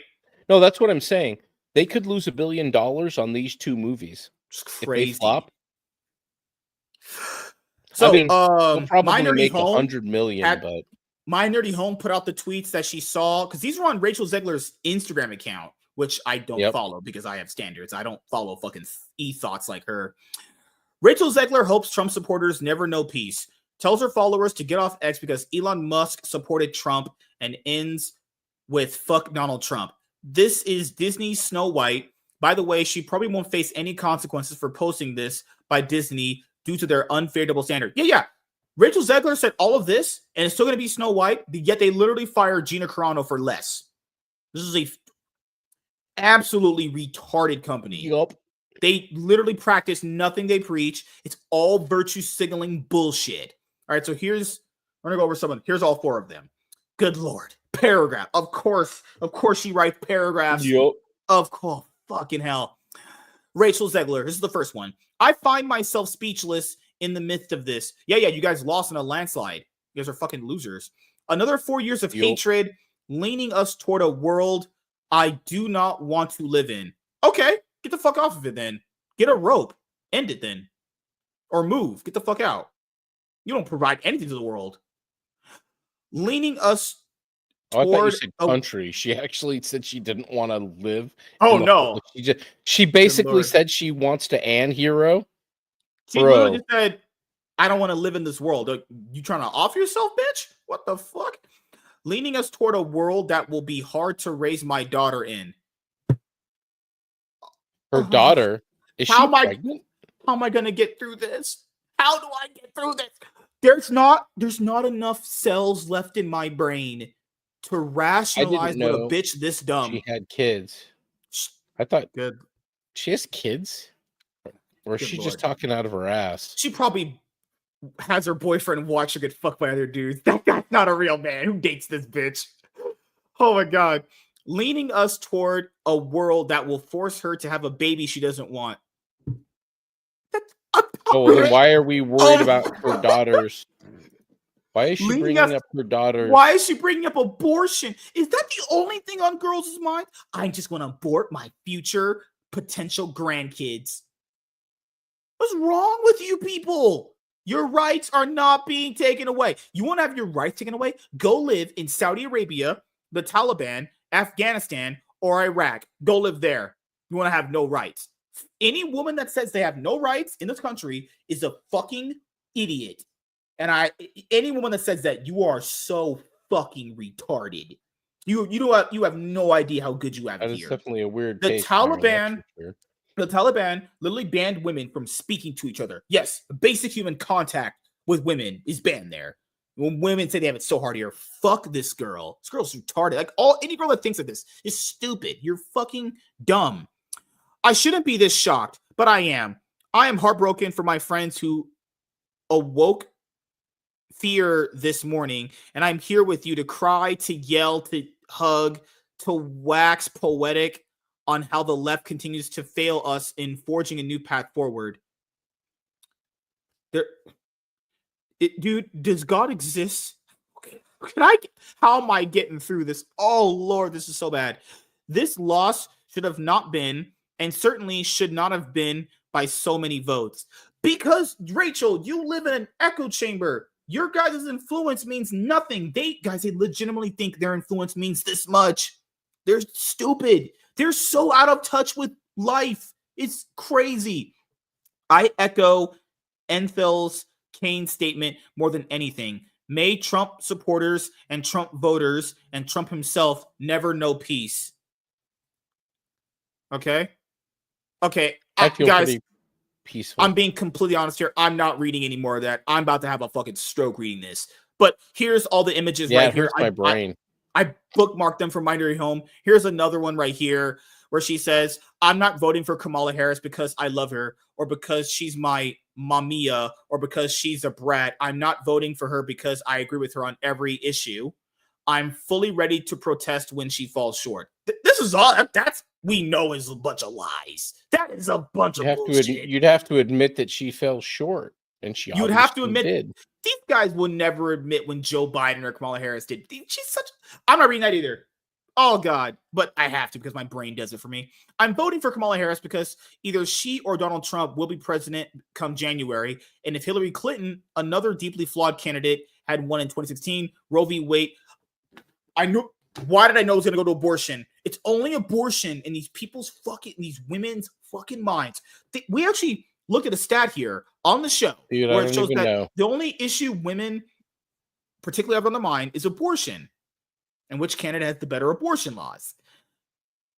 And they couldn't care about inflation, the border, constant rising prices of gas, food, world war, nothing. I hate people like this. They're so sick. And I'm not even saying as a woman you can't have this as a big issue for yourself. But there's more to life than you just aborting babies you have. Or for some people there isn't, though. Literally just take birth control and stop being a fucking whore. Sorry. Or don't have sex. I don't know. Having sex, you might have a kid. That's just kind of what goes along with it. I'm not saying you can't have sex. I didn't say that. But just know in the back of your head, you could potentially get pregnant. Stop being a fucking flaming whore bag getting cream pies every night. Holy fucking shit. So after that line of statements that I'm not reading anymore because my brain will literally leap out of my skull and run into oncoming traffic, Rachel Zegler apologized. And apologize meaning a PR team wrote that because she herself is not apologizing. You guys hear what I just read to you? Does that look like this bitch would apologize? There's no way she apologized. Some PR team wrote this. Rachel Zegler apologizes for anti-Trump comments after backlash. I let my emotions get the best of me. This is literally every woman that has ever existed on this planet. So at least she knows what a woman is, apparently. Wild. Yeah, I know, right? Rachel Zegler has apologized for comments she made following Donald Trump's re-election, which included fuck Donald Trump and made Trump supporters and Trump himself never know peace. Her remarks drew backlash from conservatives, including Megyn Kelly, who demanded she be fired from Disney's live-action Snow White. Yes, they fired Gina Carano over less. They literally fired her over less. But hey, Rachel Zegler and Pedro Pascal have the more correct politics, so that's the reason why they get to stay. She says, hi, everyone. I would like to sincerely apologize for the election post I shared on my Instagram last week. I let my emotions get the best of me, Zegler wrote on Instagram. Hatred and anger have caused us to move further and further away from peace and understanding, and I am sorry I contributed to the negative discourse. No, she's not, because if she really thought this, she wouldn't have said these things at all. Yup. She continued, this week has been emotional for so many of us. Oh, yeah, I bet. Oh my God, a president got elected. You imagine your life is so over. But I firmly believe that everyone has the right to their opinion. I agree with that. Even when it differs from my own. She doesn't believe that. She does not believe that because of this statement I just read to you right there. I agree with this part. This I agree with. But this rest is just bullshit. In an Instagram story posted after the election, the West Side Story and Romeo and Juliet star wrote that she was speechless in anticipation of another 4 years of hatred. And then that was what she said. Zegler, whose comments about Snow White have previously landed her in the crosshairs of the culture war, once again found herself at the center of right-wing outrage. And a lot of access media calls it right-wing outrage. No, it's not outrage. It's people calling her out on her bullshit. On her Sirius XM radio show, Kelly lambasted the 20-year-old actor, saying, "Hello, Disney. You're going to have to redo your film again because this woman is a pig and you fired Gina Carano for far less than this nonsense. She has to go, I'm sorry, Disney. She has to go right now. There's something wrong with this person." I agree with her. Kelly was referencing Disney's firing of Carano from The Mandalorian after the actor compared the treatment of conservatives in America to that of Jews in the Holocaust. It's not what the fucking... Oh, God. Jesus Christ, no. Holy shit. That Auschwitz... Yep. Gina Carano did not mean that way. She posted that in that certain way because it was basically Jews getting offed by Hitler for being Jewish, for just having a different ethnicity or opinions than him. It had nothing to do with her attacking Jewish people or making fun of the Holocaust. How is this not known or still being pushed as a narrative? Makes no sense. Because they need the other narrative. Shit. Jesus Christ. It makes them wrong and it makes them look bad. And at the end of the day, it also makes them liable in court. Yeah. She was just... That's what they were worried about. She was just referencing the way that Democrats treat conservative workers in the workplace. It's just a reference. It wasn't she wasn't saying the Democrats were killing them. She was saying, hey, people are kind of coming after us the same way that Hitler was coming after Jews in the Holocaust. You know, I guess you could say you could say it's extreme, but I mean, Zachary Levi put out a video saying that, hey, people really can't be conservative or support Christianity in Hollywood. You get blacklisted. That's how it works, you know? But yeah, good Lord, man. Rachel Zegler apologized. Bullshit. No, she didn't apologize. Somebody wrote that for her, but she's just, I mean, dude, after Snow White comes out and when that bombs, I mean, she's done. So no one's going to hire her. Romeo and Juliet, but isn't that a Broadway play? I don't know what the fuck that is. Because I have no idea. Nobody's going to care. Nobody will talk about it. Like everything else she's in. West Side Story's a bomb. Shazam 2 mega bombed. The Hunger Games prequel bombed. Every movie she's been in was a bomb. She's not been a successful movie star at all, right? She's just a fucking worthless, terrible person. Oh my God, how any dude wanted to have kids with her is just, we have a simp epidemic here. Guys are so desperate they'll date a bitch like that with opinions like that is just beyond me. But yeah, man, any other closing thoughts or statements you have before we end? No, I look forward to seeing Disney's stock price in roughly about April. Yeah. Or when the next stock call comes in after 2 huge bombs. Because I'm hoping a certain group of investors return to cause problems. Yeah. Maybe with a new friend.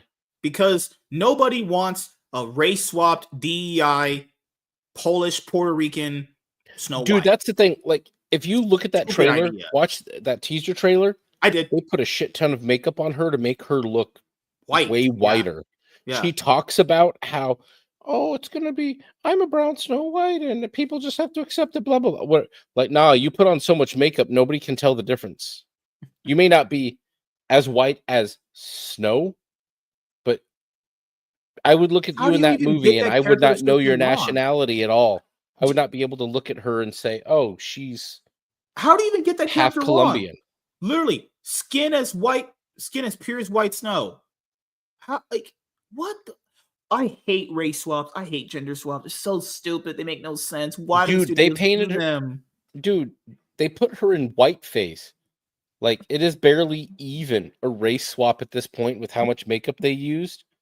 Unless she's going to start, like, speaking Spanish in the middle of the movie for no reason. I took one more point before we head out of this video. Do you know how people say the whole thing of like, the race for Black Panther is intrinsic to his character? That's why you have to keep him black and not race of him. Guys, why does that logic not apply for Snow White? Her skin literally is intrinsic to her character. German. Snow White. Oh, wait. You don't keep the same energy because you're not smart and you're fucking stupid and all you eat is corporate slop. Race swaps are stupid. Gender swaps are stupid. That's it. All the arguments are bad. Every single one of them is bad because I can point out to several thousands of them that will contradict everything you said. Because if it's intrinsic to a character to keep it the way it is, why are we swapping them then? Sorry, it only works one way, right? Only works for white characters, doesn't work for black ones, all right? Yep. Because all you guys are fucking stupid because you can't see shit for what it is. You just eat slop. But don't worry, I'll be the guy to point that out. But yes, how to DEI Snow White? Cast a Puerto Rican, Mexican bitch. That's how we do it in 2024.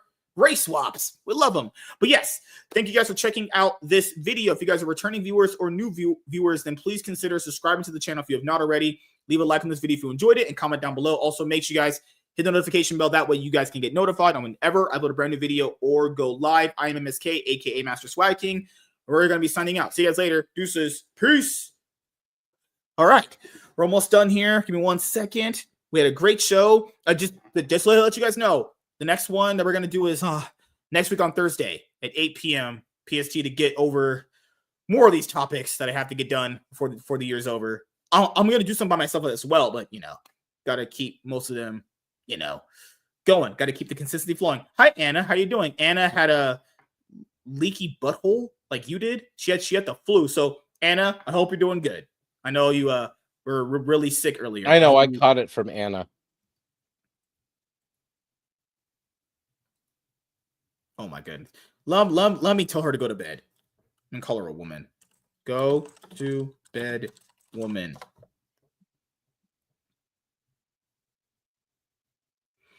Oh God. But yes, Anna, I do hope you feel pretty good. Good Lord.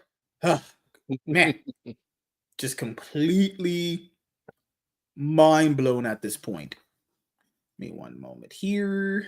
Don't blow yourself in the mind. Tuesday. I'm just glad that Emma came by. Or Emily stayed up here to put up with all that. Lord. See, WZ has been hanging out. That was the worst comparison ever made. I missed which one that is. I'm sure it was MSK, but you have to remind me, WZ. It was the Gina Carano one. Oh, yeah. I mean, I'm glad that Anna came back to see me tonight. Hello, Anna came back to see me. Good Lord. No, I'm pretty sure she's here to see me. Anna, who are you here to see? Big Daddy MSK? Good Lord. Anna's always here to see me, guys. That's the unspoken rule. She's like, oh my God, Daddy, she's like, oh my God, you're so big and hot and good looking and juicy. And I was like, yes, ma'am, I am. WZ's right.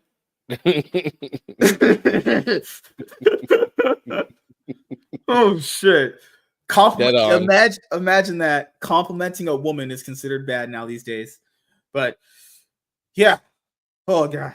Good Lord, man. It's going to be a lot to get this stuff done, but we got to start somewhere. I want to get all of the news videos done before, not just before the new year, at least earliest February, everything done. We're all caught up. And then when current news drops and we just go over it when it happens, and comic news. We're going to be covering comic news and the regular stuff, but we keep things spicy. Oh, we're also going to have comic book reviews. So which one you wanted to do? Phenomenova first? I have to see if I have it. No, let's get that one out.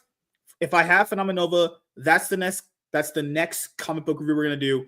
But if I don't have that we're going to do the Ripazine #2, and then we'll do the Horsemen. To be fair, I could just easily read the Ripazine #2 and have that done. And if I do have that done, then we'll just do the Horsemen. But we're going to do Phenomenova #1, Ripazine #2, and the Horsemen. Those are our next 3.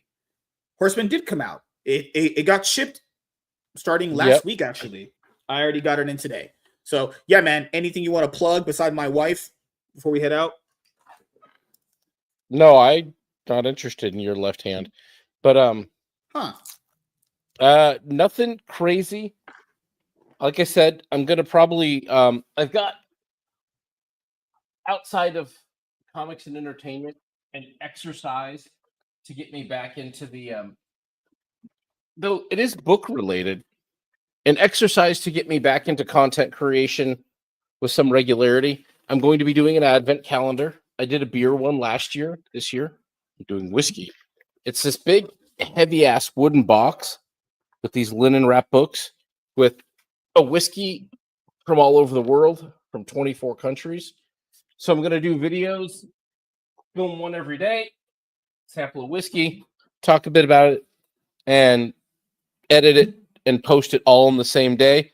Probably going to be short videos, 10 minutes of just a little review, talk about the whiskey, where it came from in the world, stuff like that, and slap together content really quick that I can put up quickly and turn around quickly, because I want to start being able to do some quick hitters like that with books, especially if I've got a floppy or something I want to review.